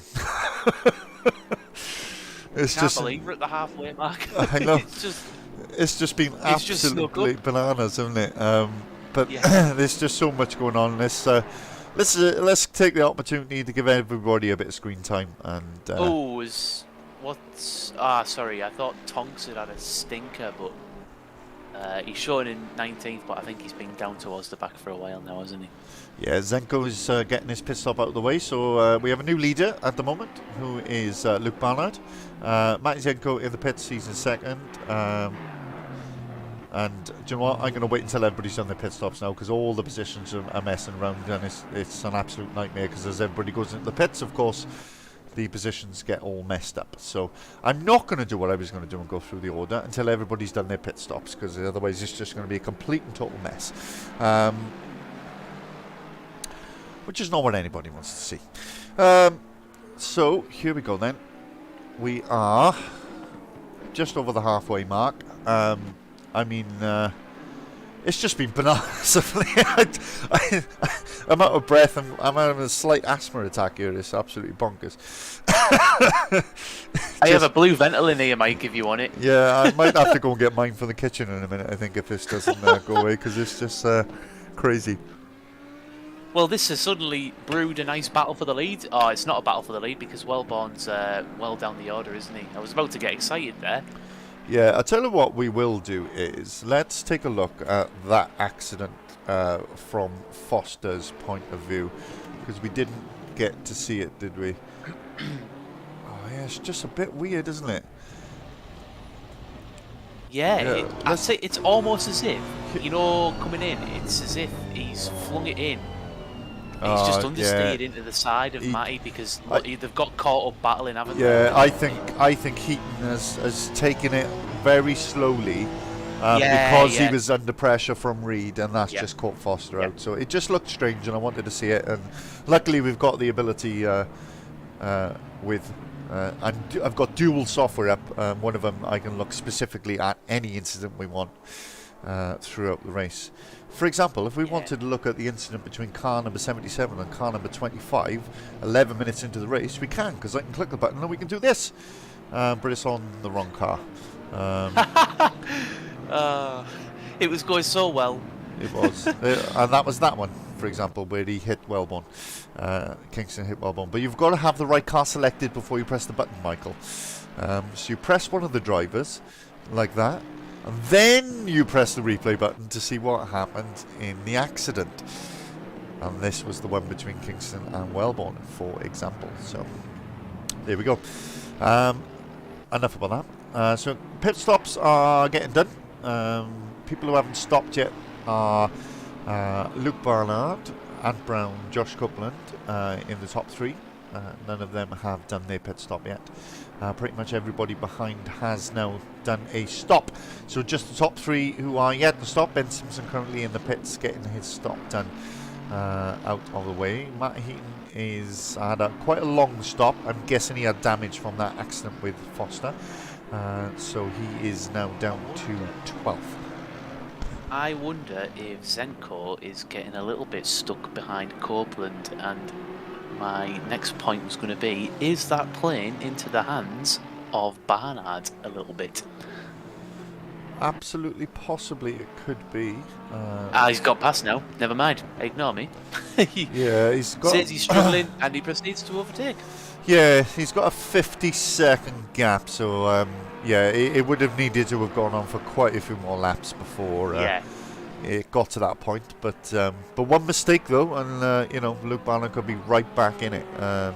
It just takes one error, doesn't it, from Matty Zenko to lose that 10 seconds, and we've seen that in this race already. Or a breach of track limits, and absolutely, he's going for a trundle through the pit lane to lose 30 seconds. So Time will tell. What would All be to play for. what would be more soul destroying, Mike? Being in it with about 10 minutes to go, or a late drive-through? I think a What drive-through because. Just gonna say, what would crush you more? I think a drive-through for me. I think drive-throughs are always frustrating, aren't they? You know, being in it. I don't know. I think being in it is usually because of a genuine sort of full-on mistake, whereas drive-throughs, you know, you're talking the difference between a centimetre of keeping the tyres in the right place and exceeding that limit, aren't you? And sometimes the margins are so fine, whereas being in it is usually a colossal error, and you know, you can't really argue with it. But yeah, I would say a drive-through is probably more frustrating. I don't know how you feel, but that's kind of my take on it. No, I agree. I was more just thinking because a lot of guys have had drive-throughs early on, and really that's the best time to get it, isn't it? Because you've still got the rest of the race to recover and regroup and, you know, go again. I'd rather do that than get a drive-through late on, because obviously you can't recover that, and you just, whatever happens is whatever happens. It's a bit more brutal. And then I thought, well, would I rather have a drive-through or would I rather bin it? But yeah, totally agree with you. So no arguments there as we see Barnard exiting the pits. Now you might think that at this point he'd go to racing speed, but he doesn't. No. Because the pit lane goes on for a million years. That it does. So there's been contact between Kingston and car number 9. So let us take a look at the replay and see what that looks like. So I'm not really sure. He's overtaken a back marker. Oh yeah, he's just pushed him out the way. Basically, yeah, that was just a replay of Kingston's contact there with car number 9. But yeah, he's basically just barged him out the way. So far in this race, we have had 1, 2, 3, 4, 5, 6, 7, 8, 9, 10, 11, 12, 13, 14, 15, 16, 17, 18, 19, 20, 21, 22, 23, 24, 25, 26, 27 bits of contact. That's quite a lot of door banging and nudging, isn't it? Yeah. Do you know what? Of all the places we've been, I feel like this was a surprise for me. I can't remember what it was like the first time we ran Misano, but it didn't feel as chaotic as this, and that was a sprint event as well, not an endurance. Yeah, indeed. Yeah, it does. I'm just putting it down to the fact that the championship's already won and everybody's just gone, do you know what, let's just go out and have a laugh, you know, and enjoy ourselves. And I think there's a bit of that in people's driving tonight. But what is interesting is after the pit stops, Wes Beekhouse has really closed that gap up to Luke Barnard. So he is now a second behind in that BMW, looking particularly quick in the second phase of the race. And we saw that a couple of weeks ago, didn't we, Aaron? Yeah, we did. It came so late on at the Nürburgring. I think it was a matter of single-digit laps remaining, wasn't it?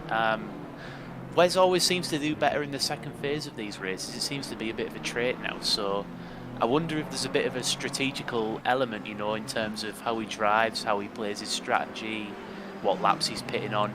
Because he always seems, like we've just alluded to there, he always seems to just bounce back in the latter phases. Oh, Lloyd Reed had a bit of a moment. Yeah, it says there's some contact between Reed and Heaton. We'll just take a quick look at the replay and see what has happened with these two. So this is Reed coming through. Oh, and then... Oh! Do you know what? That could have been a lot worse than what it was. Yeah, pushed him ahead of Van Pro, and there will be a bit of rear damage on the Honda, but you know what? It doesn't impact the Honda too badly when there's damage at the rear. I've had it in a few LFM races. Oh, Foster with the yellow. Oh yeah, Foster's had a spun. spin. That's God, a terrible yeah. place to recover. That is absolutely not what you want to be doing or where you want to be doing it, but yeah, thankfully no further incidents, no further accidents. So Lloyd Reed catching back up to the back of Matty Heaton now.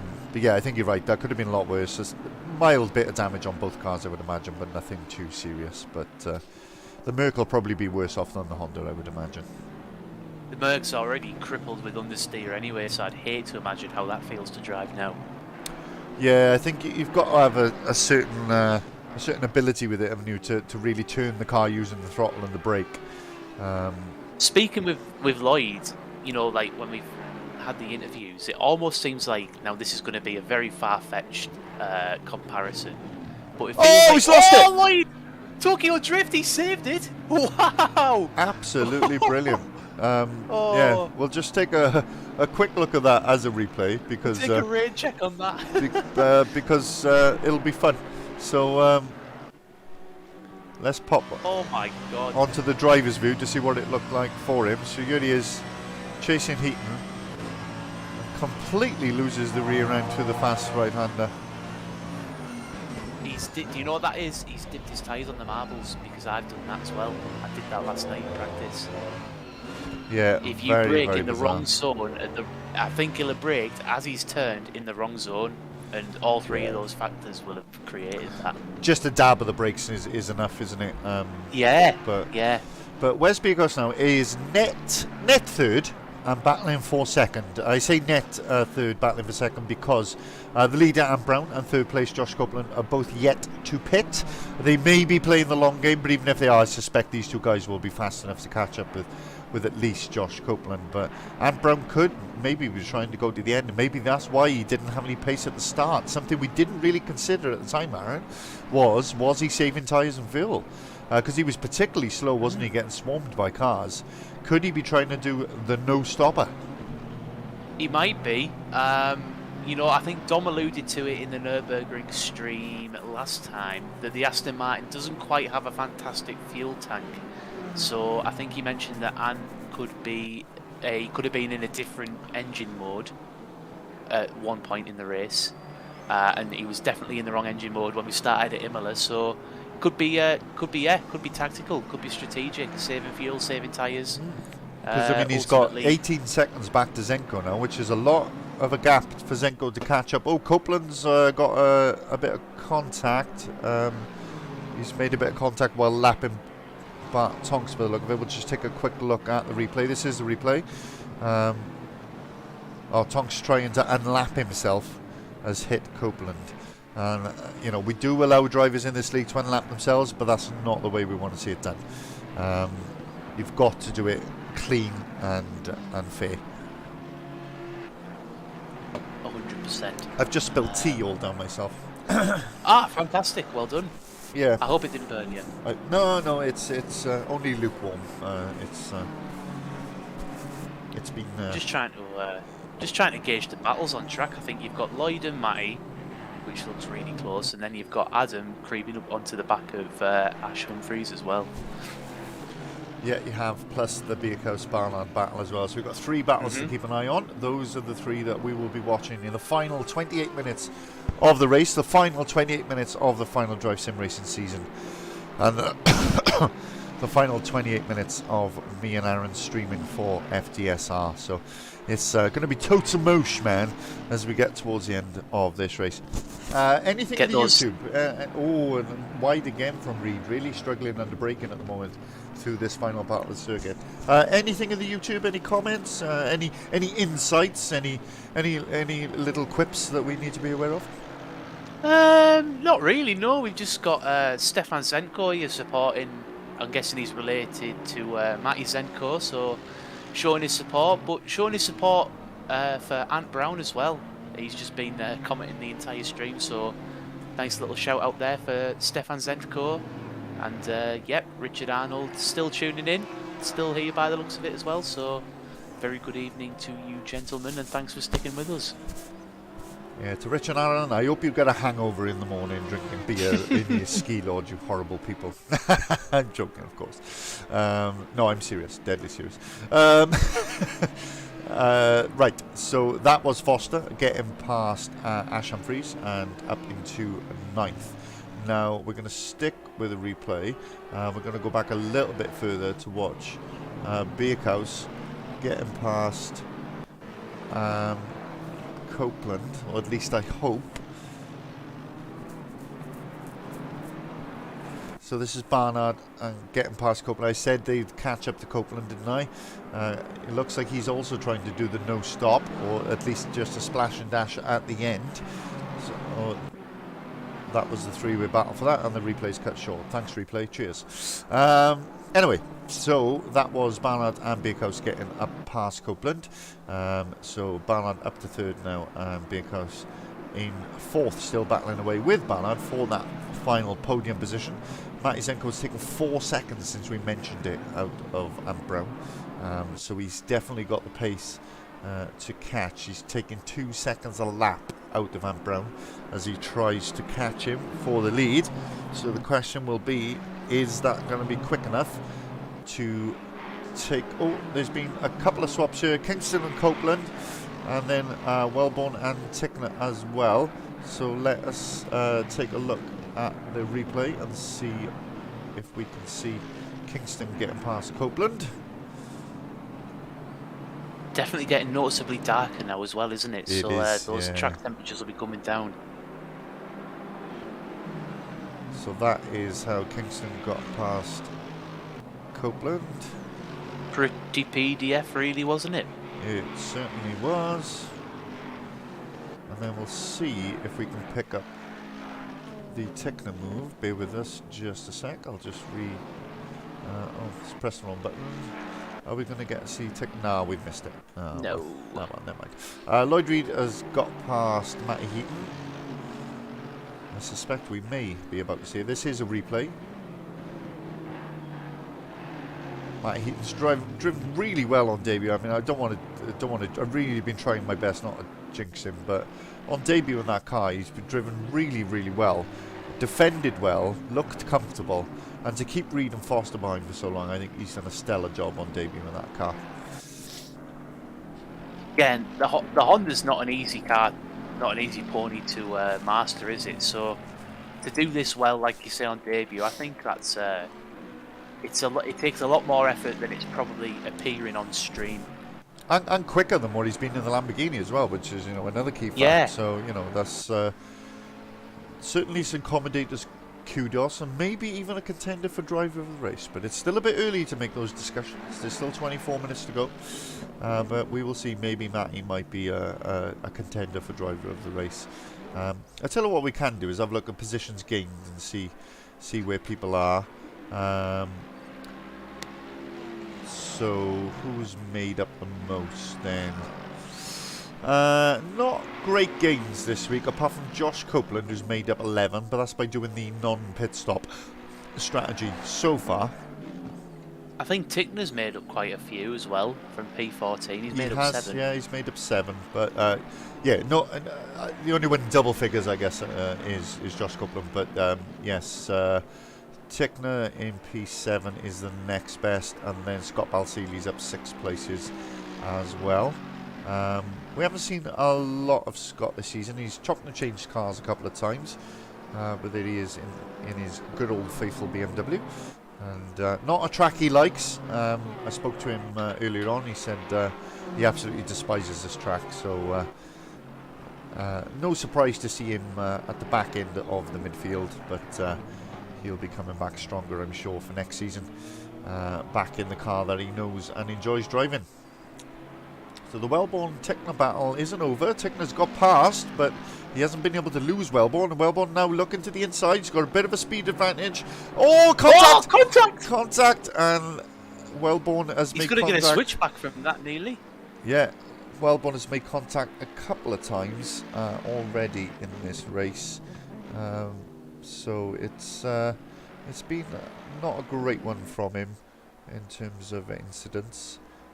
That is the 4th one on my record sheets with Wellborn, but none of it intentional, just a bit scrappy. Here he goes again, and a little bit earlier on the brakes this time to make sure that there is no contact. Oh, he's having a look up the inside, and he's kind of forced Tickner wide there. Showed him the nose, made Tickner think he was diving, and that made Tickner just pull out to the left, gave plenty of space for Wellborn to get through, and up he goes into 7th. And he just frightened him out the way almost there, didn't he? Yeah, he did. you want to say bully almost, don't you? But don't think that battle's entirely over. That's twice they've swapped positions now. It just seems that the pair of them can't seem to pull away. They're like yin and yang. Yeah, absolutely. Whoever's in front, the other one drags the other one along, don't they? But, yeah, basically. Yeah. Oh, Barnard's gone deep. Barnard has gone deep, and through goes Wes Bakehouse. They are neck and neck coming down the back straight now, but Wes has the inside line, which isn't the easiest line to take through some of these corners. You need a little bit of track to be able to run wide on, but Barnard has to concede the position, and Wes Bakehouse then goes through into third and into the final podium position. I'm no longer saying net second and third, because it doesn't look like Ant Brown is going to stop, or if he is, it's going to be really late on. Matty Zenko has got that gap down to 11 seconds now, as you can see on the timing screens there. He's 11 seconds off Ant Brown with 20 minutes to go. 20 minutes is around, hang on, 13 laps or so, yeah, and he's currently lapping about a second a lap quicker. So at the moment, he's got enough laps to catch and overtake Ant Brown. But of course, Zenko's tyres are only going to get worse as well, so it's still up in the air for that race win. But that, I expect to see that gap come right down and be right on him with about 3 laps to go. But we will see how that transpires. The good news is for this battle is that Barnard has not been lost by Bakehouse. He's now got the pace to stick with him. And can he use, as we saw earlier, he had a lot of power in the slipstream, didn't he, down the back straight, to stick with cars and then push them for an overtake. Yeah, he seems to struggle a little bit through the slow speed, and it almost seems like he's gone the opposite direction setup-wise to Tickner, who seems to really struggle in this section of the track and thrive in the other. So, yeah, but we know that BMW's got an unbelievable amount of grunt, and I think Misano's quite a friendly track for the BMW. So, very not surprised really to see Wes executing his strategic plan of being excellent in the second phase, and not exactly surprised either to see him pulling away now. No, he seems to have this innate ability, doesn't he, to just come alive in the second half of endurance races, and you know, it was almost exaggerated at Nürburgring. He was so good in the second half, but he's always been strong in the second half of races. He has that endurance in him. He does, doesn't he? He seems to do better in the endurance than the sprints, in my opinion, anyway. I don't know if that's just me looking through rose-tinted glasses of what happened at Nürburgring, but that just seems to be the fact that's stuck in my mind the most, anyway. Yeah, and you know, the sprint races really are where your championships are made and lost, aren't they? Particularly in those the second reverse grid ones, and we've seen that with Kingston this season. So you know, he's won the championship basically on the back of really strong race twos with the reverse grid. So yeah, you know, I think the sprint races where the championship is really won or lost, and but yeah, he's particularly strong in these settings. Not as strong though as Matty Zenko. Oh, Ant Brown has got a white flag. Slow. Oh, the gap's down to 8 seconds, and he's approaching back markers now. Yeah, I think that's what it was. I think he's probably tried to avoid something happening with Reed, and had to back out of it a little bit. But he's okay, and on he goes. But hopefully Reed won't hold him up too much. Time. He is costing him a lot of time. That gap is already down to 6.8 seconds now. So it is just a matter of time, I think, before Ant Brown is caught. And you can see Matty Zenko in the background there, who's just been untouchable today in that Porsche, isn't he? It takes a lot of skill to lap that fast for that long and not make a mistake. Is there any way, Mike, you can see how many track limit warnings people have had? I don't know. Let me see. Because it would be really interesting to see what Zenko's track limit warning. So, oh, Zenko's gone. Oh, the gap shot up there. It was going 7, 8, 9, 10. I totally panicked for a second. I thought he'd disconnected. Yeah, he's had a white flag as well, so I think it might have temporarily spiked or something, and then come back. It looks like he's okay, thankfully, because we want to see this battle for the race win. Let me see. Have I got anything that tells me how many track limit warnings people have got?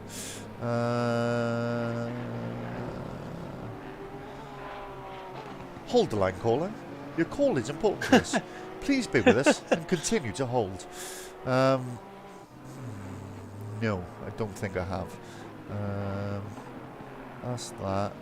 That is contact. There's a full log here. Let me see. Does it say anything about?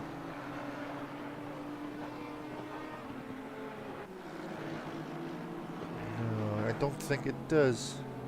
It tells me if there's been contact, but it doesn't tell me about track limits. Oh man. Which is a bit of a shame.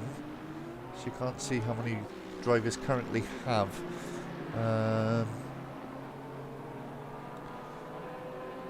But there we go. That is a shame. I'm just looking through the log.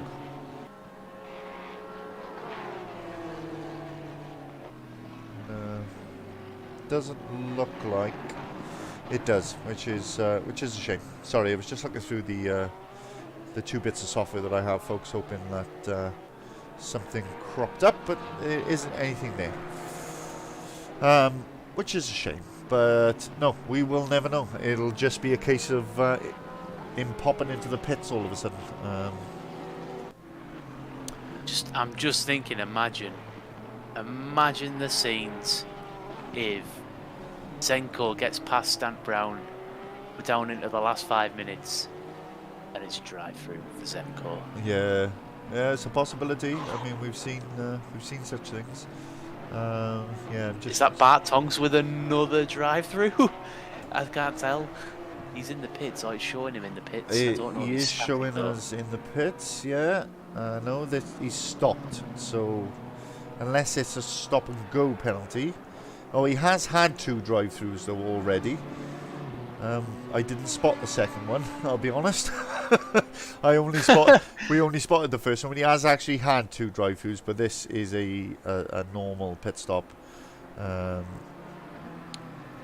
think this is actually his first actual pit stop, because the other 2 oh wow, were drive-through penalties. So it looks like this is his 3rd visit to the pits, but yeah, that would make sense because he's 4 laps down, so 5 laps down. So yes, that is that. So the gap now is down to 4 seconds between Zenko and Brown. So that is just a matter of a lap or 2, I think now, and yeah, and Brown 1.5 seconds to 2 seconds a lap slower on those very old, worn tyres. He gave it a go, didn't he, Aaron? You know, he went for the long sort of no-stop strategy, gave it a go, but I mean, against any of the other drivers out there, he would have been safe, but Matty Zenko's just been in a league of his own today. Yeah, I think he'll hold on to P2 though, and I do think that if he stopped, he probably wouldn't have finished P2. So really, even though he'll be sad he won't get the win, it was probably still the right strategic call for him to stay out and do the no-stop. Well, here we have Copeland versus Tickner as they come through the 2 fast right-handers. Tickner, who has stopped Copeland, the other driver, trying the no-stop strategy, and he makes his way through.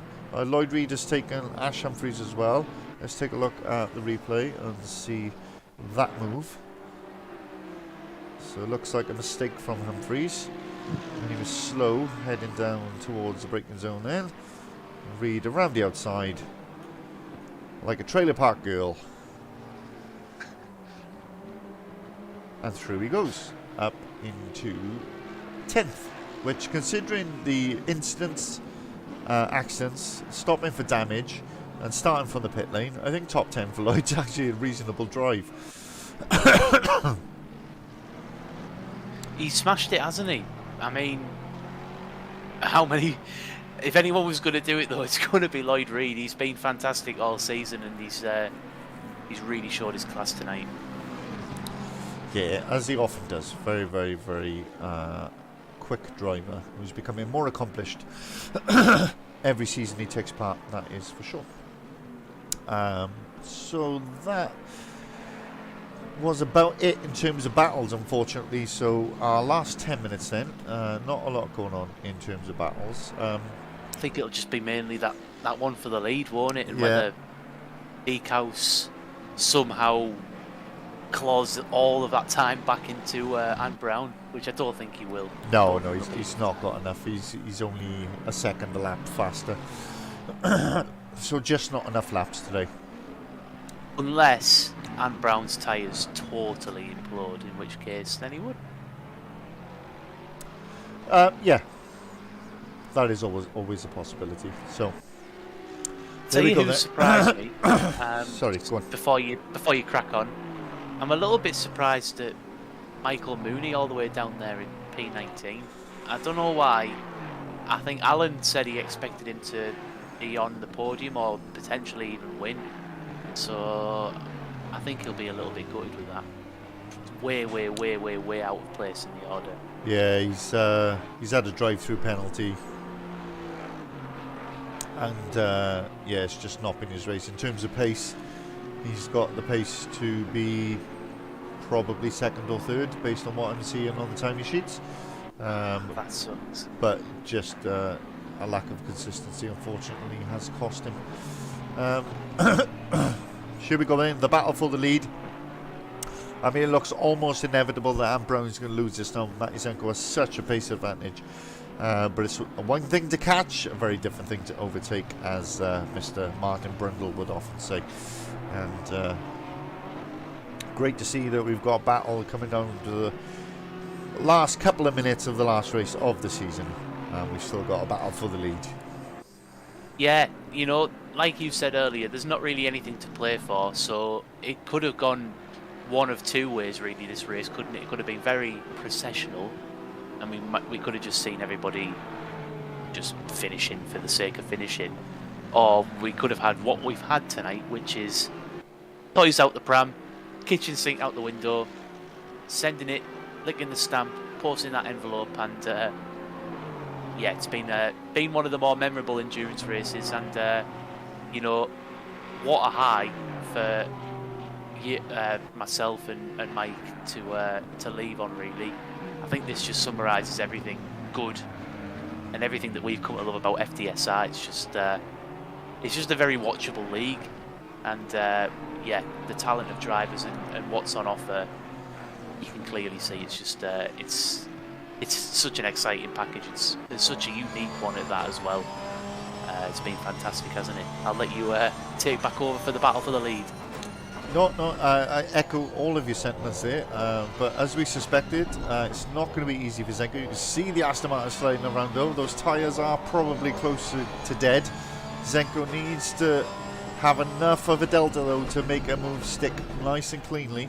The last thing he wants to do is take his rival out at this point of the race, but he should have much more traction on exit and be able to make a move pretty easily on Anne Brown, but we will see.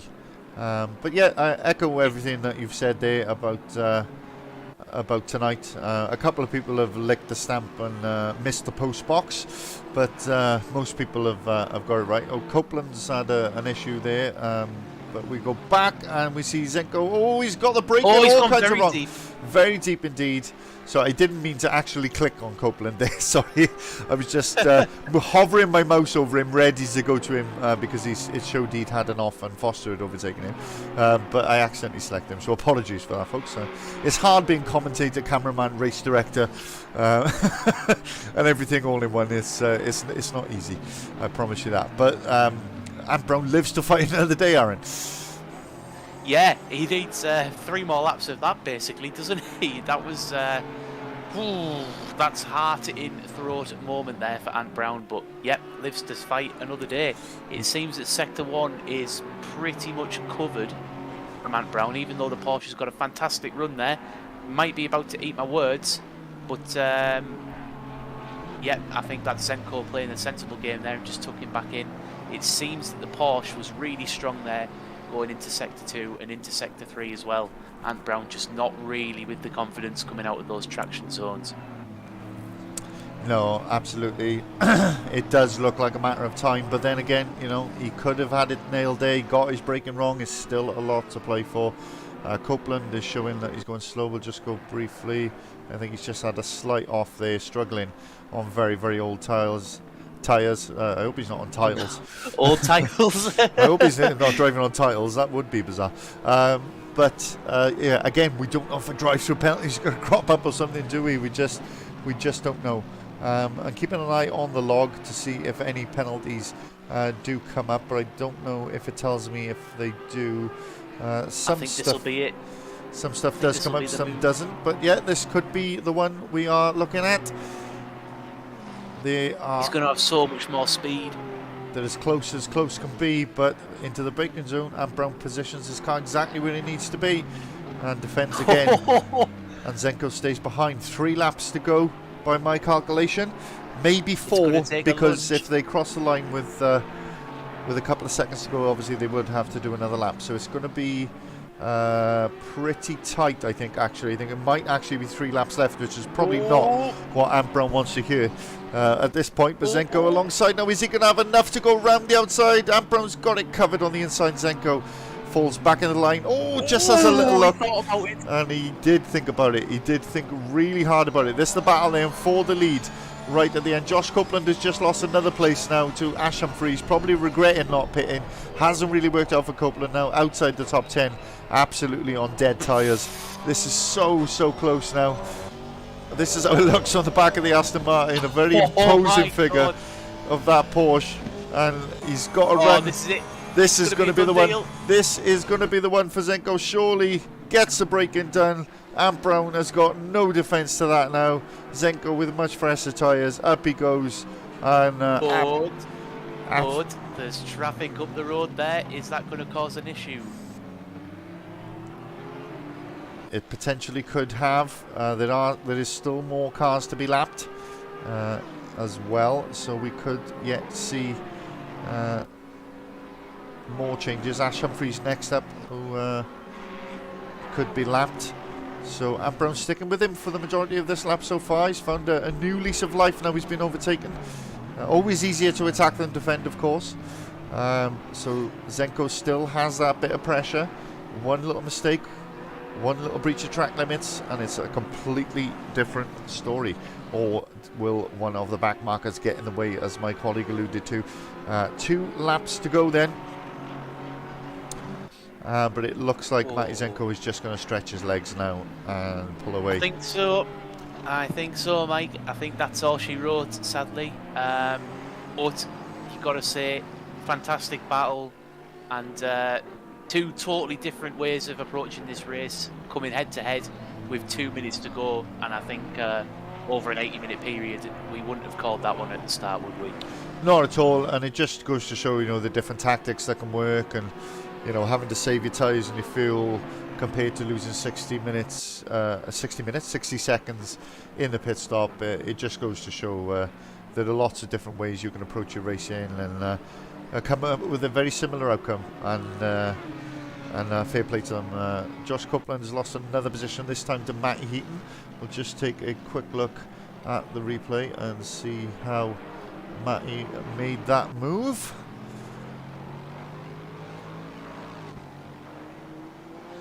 Tell you what, that's not a bad recovery as well from Adam Foster to get to P8. I think that's a fantastic try. Yeah, we've missed that because the replay's broken. Sorry about that. But yeah, Matty Heaton up to 11th. Yeah, Foster up to 8th. And Heaton on the verge of the top 10. I said he'd make it into the top 8 on debut. And if he hadn't lost that extra 15 seconds in the pit stop because of that damage he picked up in that accident with Foster, he would be Alright, man, the leader is on the final lap. Nice. Give it a final push. So it wouldn't have been far off, but there we go. The leader is on the final lap. And he set the fastest lap, so that's pole, win, and fastest lap potentially in the bag. A clean sweep. An absolute clean sweep for Matty Zenko. Do not get a drive-through now, Matty Zenko. I will come to wherever your house is, and I will kick that door in, punish you myself. So who's your driver of the race then, Aaron? We're gonna have to come to some sort of agreement on this. So who's your driver of the race? Oh, that is the question. I'm torn between Tickner and Reed, but purely because of the circumstances surrounding the race and how much I know it messes with my head if I get disconnected and all of that. Having a little moment and being pretty much last to ninth, it's got to be Lloyd. It has to be Lloyd Reed. The season he's drove, how he's delivered tonight, with all those circumstances working against him, I think it just totally summarises what this season's been like for him, and it's a good metaphor really for how it's all gone. So yeah, Lloyd Reed. He is, and we'll come back to that in a moment. But there you go. Matty Zenko crossed the line, takes race victory in the final race of the season. Ant Brown less than a second behind him in the end. That's what the difference was between stopping and not stopping. 1 second. And that is what has won the race for Matty Zenko today. But Ant Brown with a superb second place. Absolutely. Commentators kudos to Ant Brown. Superb. Wes Bakehouse coming home in third. And Luke Barnard in fourth. They had a great battle as well. Alex Kingston comes home in fifth place. Andrew Wellborn in sixth. Darren Tickner is going to come home in seventh. Adam Foster in eighth. Lloyd Reed, our driver of the race, in ninth. And the reason I didn't mention him earlier as gaining lots of places is because the system thinks he started in third where he qualified, but of course he started from the pit lane, so he started 22nd, finishes ninth, 13 places gained. So a worthy winner of driver of the race. Ash Humphreys comes home in 10th. A couple of drivers still are making their way around towards the finish line. There goes Wellborn. Here comes Tickner. And all the lap cars, of course, are classed as already having finished. Adam Foster. The last car on the lead lap is the man we were just talking about, Lloyd Reed, to come home in ninth place. So in the end we had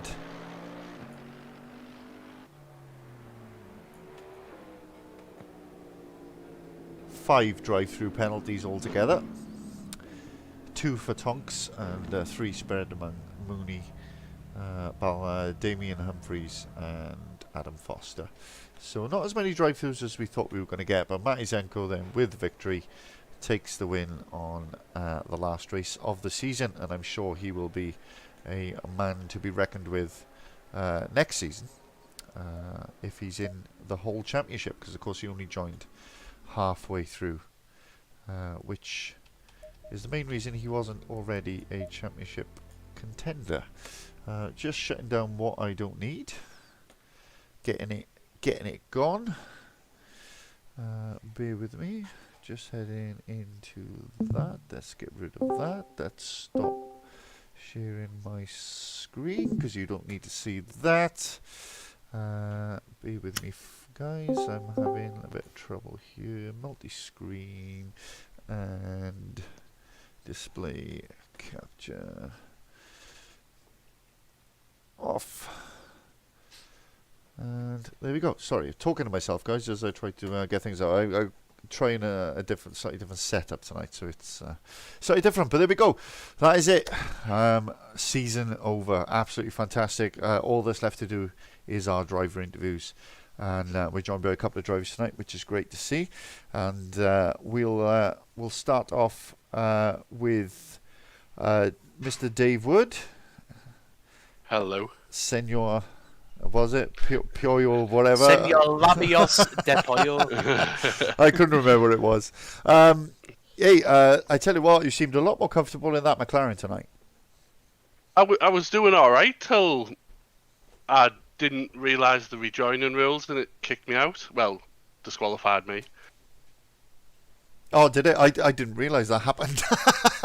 Yeah, then at the end of the big straight when you brake for the right, I'd lost the back and I'd span into the middle of the grass. So I thought I'll just drive across the grass and like rejoin behind. I think it was the guy in the Ferrari, and it disqualified me. Oh, Oh, yeah, sorry. lovely. Yeah, that happened. That happened to me actually in the in an LFM, not an LFM race. Sorry. Other than that, I was doing all right. I was in 7th. Yeah, Pace.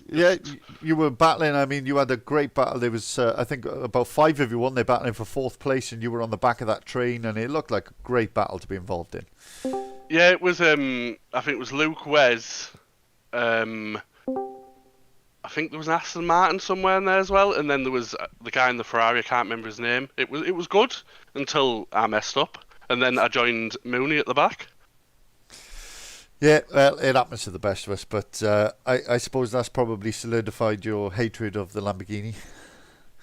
Well, when I did the sprint race on Tuesday, I was doing all right in the Lamborghini, but I much prefer the McLaren. But I'm picking neither of them next season. Well, just to throw a spanner in the works then. Well, whatever you do choose next season, best of luck, mate. And I know obviously you've just been getting back up to speed after quite a while off and getting some new EQ and everything. So great to see you back, mate, and good luck for next season. And I just want to say good luck with your future endeavours, and we are going to miss you because it's watching you on the stream is what makes it worth it. So we're going to miss you. Cheers, pal. Appreciate it. Thank you very much. Aaron, over to you, mate. Cool. Who do I want to go to? Let's go with Matty Zenko, race winner, Hello. Grand Slam. Hello. So you had the pole, you had the fastest lap, and you had the win. Okay. So basically, the perfect night for you. You see, that Porsche just seemed untouchable tonight. Adam mentioned that the tyres would go off on the Porsche, but seemingly you had a really good night and the car seemed to just be on fire. It didn't seem to bother you at all. Oh well, you should see my underwear, but well, we were watching the later stages of that and you chasing down Ant Brown, and we couldn't really tell which way it was going to go because for a couple of laps it looked like Ant was going to hold on, but obviously he got past in the end, so you must be over the moon. The first guy to win in a Porsche in ages. absolutely, I am over the moon because, well, Ant is, well, he's my teacher. That's one thing. He taught me sim racing and all the data stuff, and so he was fuel racing, so he didn't have the pace, and he got an unlucky incident later on, which lost him around 5 to 6 seconds. Mm-hmm. So I did get lucky there, but I did run some calculations, if you can call donkeys calculating calculations. But I just couldn't figure out how to make that last. So I was absolutely sure to go for the balls to the wall and try to bring it home. Of course, on this track, as we've seen with Adam, drive through very real threat. I did end up with 2 or 3. I think it was 3. Very sweaty at the end, yeah. Then, of course, 3 laps from the end, my brain just decided to shut down when I went absolutely wide on Ant, and I was like, yeah, that's my shot gone, because those tires were absolutely done at the end of that race. I think not as done as Ant's because he was on them for 80 minutes, but very close. That Porsche, I love it. I love it very much, but yeah, it's a hot lapping car. I was just lucky today that I think it was because I was so shaky. I was absolutely shaking the whole 80 minutes, so I didn't outbrake myself so much because I was just jumping on the brake pedal. And yeah, it worked out. I would very much like to thank you all for organizing this amazing series and community. Adam for always answering questions. It's just amazing. And also for the commentator, I think it's Bullen, right? Bullen? Yeah, It that's is. Yeah, he's leaving us for some time. So thank you very much. Always enjoy the streams. I am here just a couple of races, but it's absolutely fantastic. And even my girlfriend that hates computers and everything actually watched today, and she was saying that it was very fun to watch. I think she's lying, but doesn't matter. It's just being friendly. Yeah. No, I mean, well done. We we could tell that you had some serious pace tonight, and I mean, we know that you're pretty quick in the Porsche anyway. So, yeah, I've labelled you as an outside contender for the championship next season. So don't let me down, even though I'm not here. Do not let me Ay, down. ay, ay, ay, ay. I'll still be watching. I shall bring you honor, sir. Thank you kindly. Right, back over to you, Mike. Cheers, mate. Well, from one Matty to another Matty. Matty Heaton, you cheeky little sausage. Where did the Honda come from? Good evening. Well, my season was done really. I've missed some races, and it's no secret that I was going to the Honda next year. So discussions were made with Rad, and they had 2 spare cars for the race. Seems none of them are here, so I hopped into one of theirs, stuck me number on it, and off I went. Nice. Yeah, you look pretty comfortable, to be fair. You have great battles. You had the pace to keep a very quick Lloyd Reed behind you for a little while, and yeah, I mean, plenty of action for your first race. Wasn't exactly a comfortable time for you to sort of get used to the car. Baptism of fire, I believe, comes to mind. Yeah, absolutely. I think I must have been in Alan's car out of the 2 because yeah, I just had like Lloyd, Adam, I had multiple people. I mean, at the start I struggled with Copeland. He was just the same. Could not get past him. And then obviously these guys came up behind, absolutely flying, and I was just trying to put it in all the right places and managed to hold them off for a large portion of it. And yeah, I absolutely loved the race. At one point I thought, you know what, this has got to be nearly done. I hope it's nearly done. And there was like 25 minutes to go, and I was just like, oh my God, what is going on? But absolutely amazing race. Absolutely loved it. Great battling. Absolutely loved that Honda. Absolutely adored it.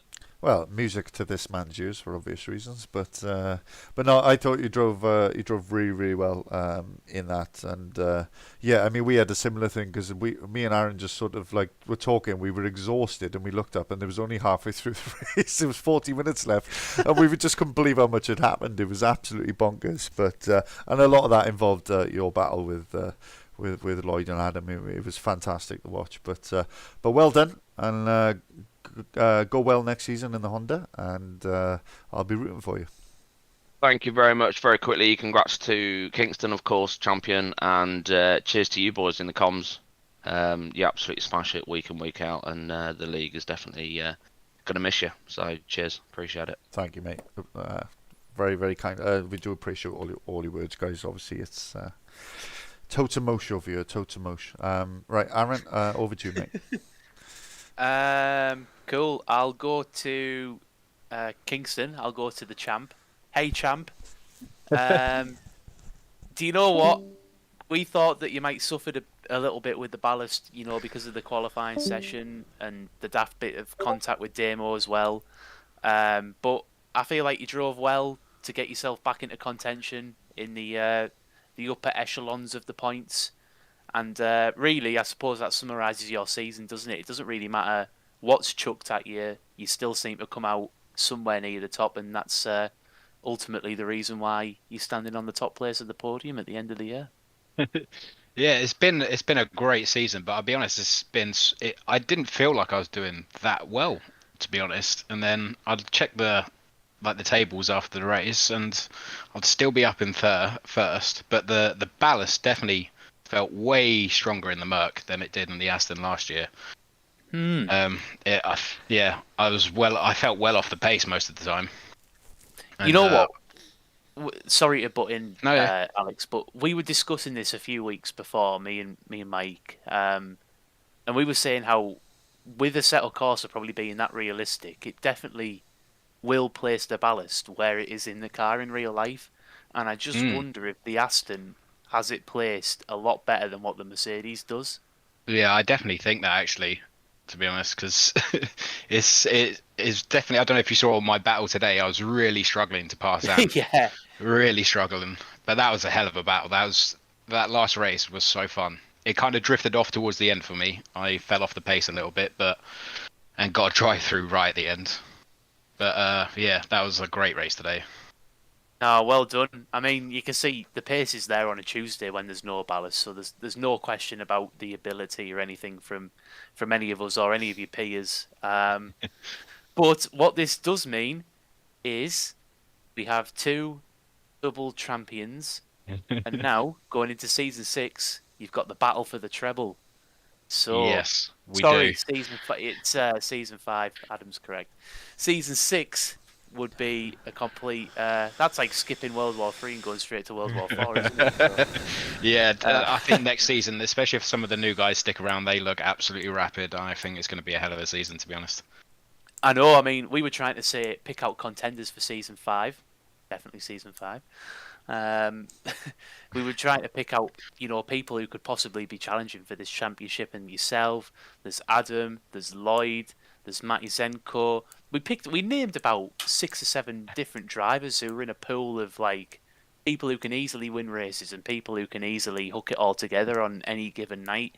And it's just like compared to the start of like season 1 to now, the talent of the drivers, and especially ones who've stuck around and improved as well, it's coming on tenfold. So even though you've won back to back, it probably feels like it's an absolute slog to win back to back. It's not easy, is it? No, this season has not been easy. The level that all the drivers in this season has like stepped up from the season before. Like definitely, I've seen some good improvements from everyone, And next season, can't wait. Bring it on. Are you going to still be in that Merc? No, I really enjoyed the Merc, but I think I might change. I'm still not sure what yet. We'll see what the tracks are, but yeah, I think a change is coming. Oh, the champ moves on. Right. Well, yeah, you get your congrats from me. I've got nothing more really to add, so back over to you, Bullen. Cheers very much. I'm going to go to Mr. Lloyd Reed. Welcome, Lloyd. Yeah, I mean, I can't imagine your frustration at whatever happened at the start, and then you ended up in the pit lane. Some form of game crash or something, I would imagine. Yeah, it crashed again. Yeah. So, but plenty of action. Great drive. You got back up into the top 10, so I think it was 13 or 14 positions gained in the end, which is great. Couple of adventures along the way, if we can say it that way. But you had our driver of the race because we thought you drove really, really well tonight. But yeah, anything you want to add really? But yeah, it just looked like you were really comfortable in the car and had lots of pace.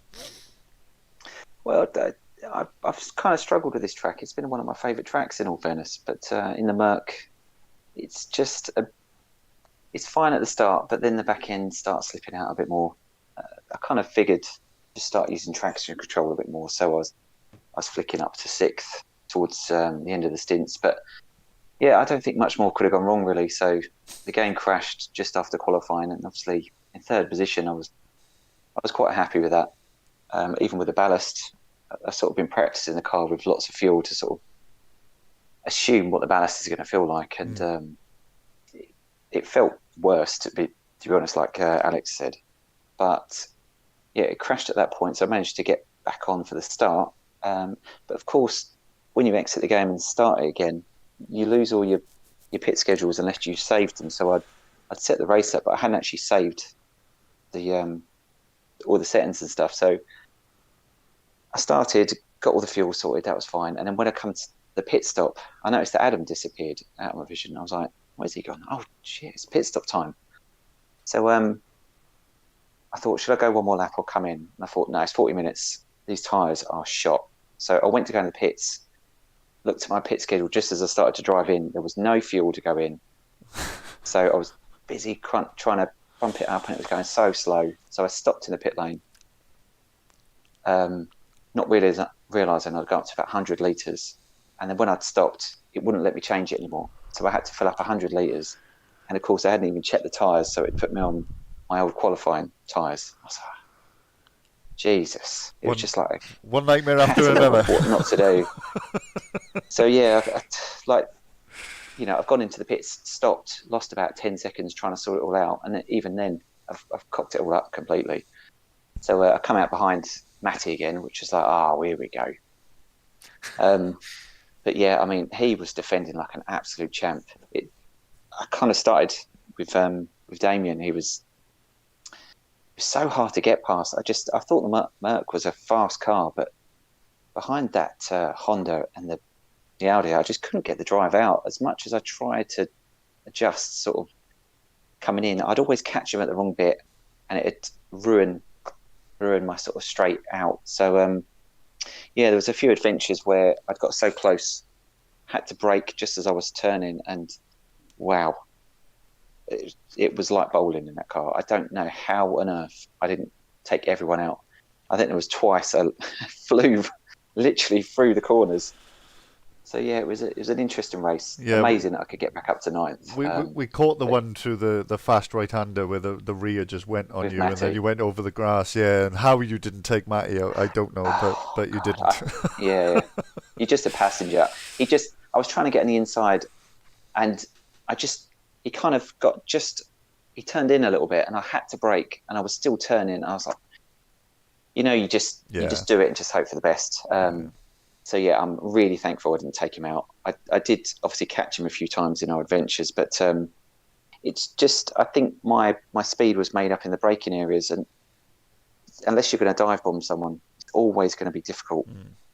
So yeah, I had good pace, but the stars did not align tonight. But do you know, did I finish second? Because I know Wes, if my drop score was a fifth, then I think Wes had to finish first to get above me. Yeah, I think that was the case, but yeah, I'd have to. I haven't. Adam's shaking his head. So yeah, I don't know, but absolutely amazing season.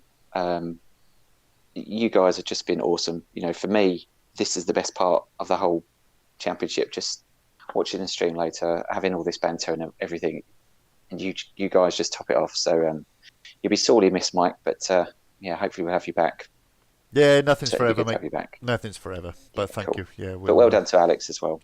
Great championship. Yeah, absolutely. Well done to both of you. And yep, thank you very much. Aaron, back over to you, my friend.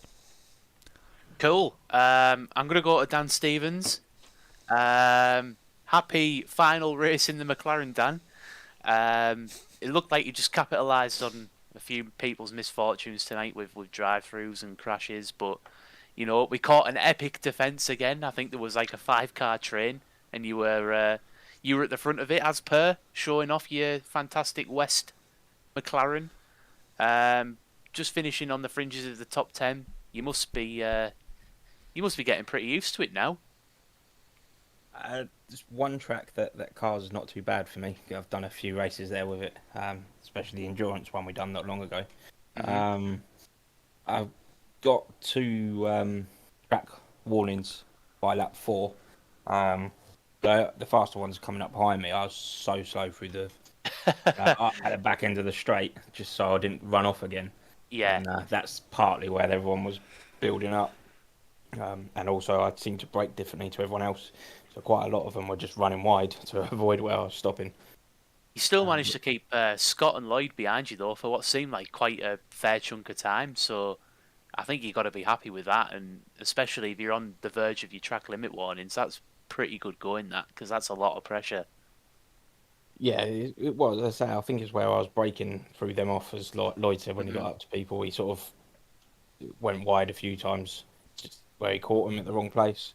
I think that helps a lot as well, because where they run wide, they can't get the run on you down the next straight. No, I totally get that. And I mean, sometimes though, that's just part of the parcel of racing, isn't it? You know, you kind of have to adapt to different people's driving styles. I know that's what it's like for us on a Wednesday with the guys who have really heavy ballast. They're braking differently, they're driving differently to, you know, because the car's behaving totally different. So sometimes that can work as a blessing, really, because like you say, it ruins people's exits, it keeps them behind you for a bit longer. And who knows, if it was a sprint, it could have been a little bit of a different story. You might have had a slightly better result, but still, I think you did pretty well considering. And you should be proud, really, that McLaren's not been great this season, and I think you've done pretty well in it. Oh yeah, thank you. It was quite good. It was fun. I've enjoyed every race, challenging as it's been. It's always fun. That's all that matters at the end of the day. Just turn up and enjoy it. But hopefully, I want to see you back doing what you were doing in that Porsche in season 2 for next season. That is the plan. I think I'll go back to that and try and do better. If Matty Zenko can do it, anybody can do it. Get yourself back in that Porsche, Dan. Cheers, thank you guys. You've been amazing as well. 4 seasons of great action. Thanks, man. We said it in the stream. I mean, I know that everybody's pretty much going to say thank you, but it really does go a long way. We wear it proudly, really. You know, I go to work and people ask me what commentating was like, so I'm trying not to get a bit teary now, but I've really enjoyed it. So yeah, thanks, boys. I'll go back over to you, Mike, before I start making a mess on stream. Yeah, well, all I'll say is you can't be worse than the Porsche me and Aaron have been in the sprint series, so you should be okay. We lacking talent slightly. I'll go to Luke, Mr. Barnard. Hope you're well. You had some great battles, particularly with Wes in the second half of the race, and looked like he just had you covered. He seems to come alive in the second half of the races, Wes, doesn't he? But you put up a really good fight for a good number of laps with him. Yeah, it was a good race. I had no idea where my pace came from. I didn't have that pace on Tuesday, so I have no idea. Qualifying, I think I could have fought for pole, but I just got track limits at the end there. But no, the race was great. I just really struggled in the second half. Unfortunately, Wes got me, but hats off to Mr. Brown. I don't know how he made that work, but that was epic. Yeah, it was a surprise to us. I mean, I wasn't expecting anybody to try the no stopper, but it just shows, and it was only a second difference between the front two in the end. So it shows those tactical differences do add that bit of an unknown for us, don't they? But there we go. Your first season's out the way now, so you've got time to evaluate, try all the different cars, see what fits for you, and hopefully have a really strong season 5. Yeah, that sounds great. I don't know what car to go with yet. I'm kind of liking the Porsche at the moment, but I still got the Beamer to try. But I might even stick with the Ferrari. You never know. I've come to like it now. But no, it's just it's great. I'm looking forward to next season. These guys are quick, so I like this challenge. Yeah, I mean that's the key thing, isn't it? It's a very, very quick league. I mean anybody in the top 8 can win a race, and that's what you want, though, isn't it? That's the challenge. It's having that innate ability all through the field is what makes this league special. Yeah, the consistency is great too. These guys' race pace is relentless. So you have to be on it. But no, it's great, and it's a shame you guys are leaving. The comms are great. I've been watching them even before I raced you. So hats off to you guys for doing that. That's a lot of effort, and good luck with the new job, Mike. Yeah, cheers, mate. Thank you. Like I say, it won't be forever. It's just a short period of nonsense. Is the politest way I can say it. But yeah, it won't be forever. But yeah, nice one, mate. Yeah. Thank you, and good luck next season. I'll be tuning in where I can. But cheers, all. Shout out to Kingston too on the championship. Yeah, absolutely. Aaron, over to you, mate. Cool. I'll go to Adam. A little bit ironic with your money being on bad tongues, and you were the first one to get the drive-through, so that's got to be a bit of a bittersweet one. So I kind of jinxed myself every time. I said, I think it was where me and Josh were battling all race. Watkins Glen. I said at the beginning, I don't want to get my first win like this because I didn't qualify, because I qualified for the second race, and I ended up losing it. I said about Bart getting the drive-through. I ended up getting it. Almost got the second one, so I had 3 warnings, like 4 laps out of the pits. So I had 3 warnings after that, so I had to drive really careful. Well, considering though, I've said on stream anyway that the comeback, I think it was P8 in the end or somewhere around there. I felt that was pretty impressive considering with the drive-through. And I think there was a couple of moments as well where you'd spun, you'd got the Yeah. damage bumping into Matty as well. So it wasn't a clean night. And to come back home and get a decent haul of points with all of that considered, it felt like a pretty measured drive in the end. Yeah, I enjoyed the fight back. I was kind of glad I got a drive through, to be honest, because it was only me and Wes that could change positions. I think because Lloyd was unbeatable for second place, unless he Yeah. had a massive stinker and Wes won, which with other Matty's pace that wasn't going to happen today. But yeah, enjoying the fight back. Caught Matty up, caught Lloyd up, and then they had not an incident, but went side by side into the fast right at the end of the straight, and then it looked like Matty turned into me. It's like, what are you doing? What are you crashing into me for? But he's got a bit of snap oversteer and back end just kicked out and got me. Ah, man. Gave me a lot of damage, pitted for that. And then I was coming back through really fast, like a second and a half quicker than Tinkner at one point, and hit the curb on that second, two right-handers and a left-hander, hit the curb, and the Honda just bounced and bounced and bounced and went round. So We caught the back end of that, so we to be fair, we caught a fair amount of you actually. We got like a couple of moves, couple of ones where you were going outside of people into turn one.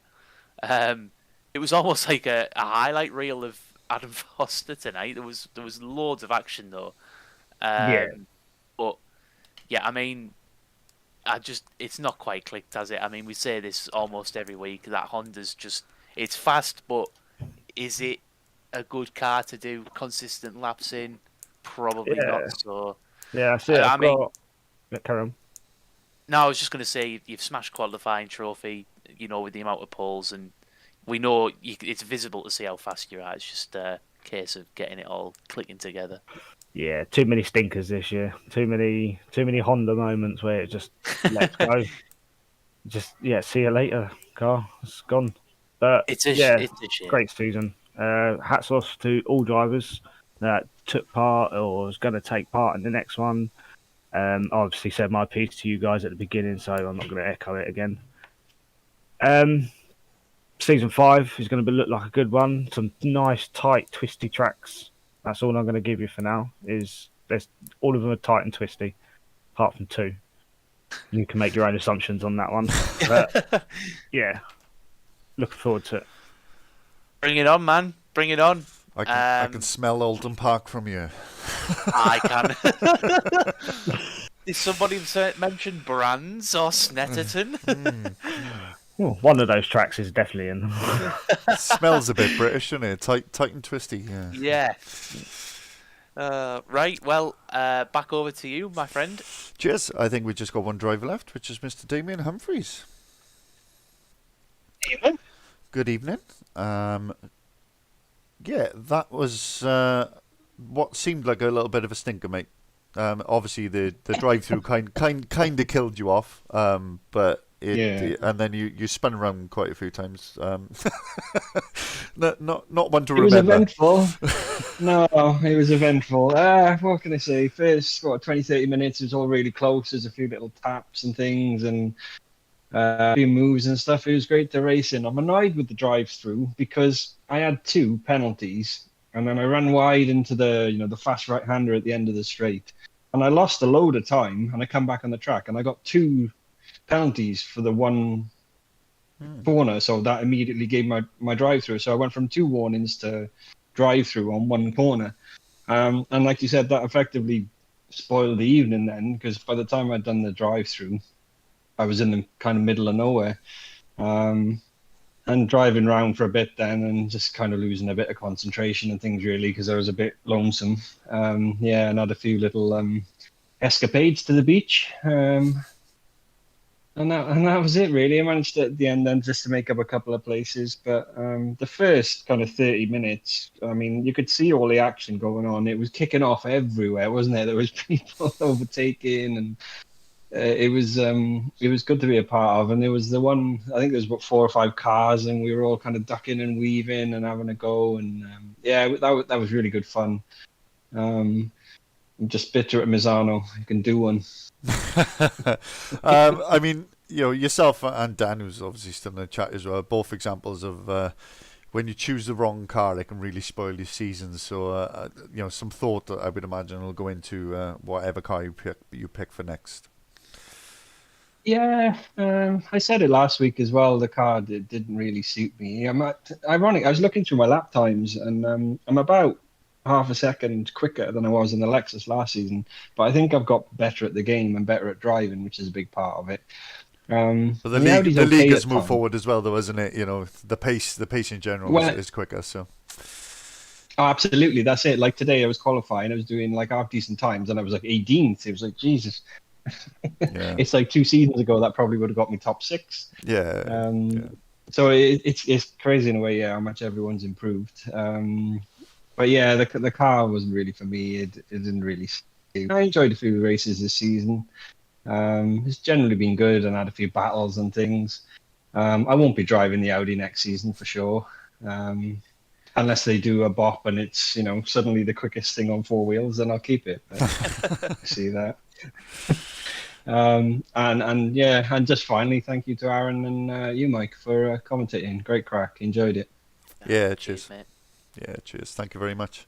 Well, all that's left to do is say goodbye then. So, it's been, this is only a temporary hiatus. Due to life, it won't be forever. But there will be a period of no me and Aaron. Or certainly no me, not to speak for Aaron, but just for a little while I get things on track in real life, as it were. So I'm sure we'll be back eventually, unless they find somebody bigger and better. There's always a bigger fish, as they say in Star Wars Episode 1. So maybe there'll be a bigger and better commentator out there. I don't know. I doubt it, because I'm fucking fantastic. Excuse my French. But yeah, that is it from us for the foreseeable. I'm sure we'll be back eventually. But it's been an absolute pleasure. Cartman. It's been it's been 14 months, 4 seasons, and it's been an absolute pleasure the whole time. So all that's left to say is, screw you guys, I'm going home. You're a towel. That's why Tally says don't forget to bring a towel. That's the magic of Christmas, Carl. Mr.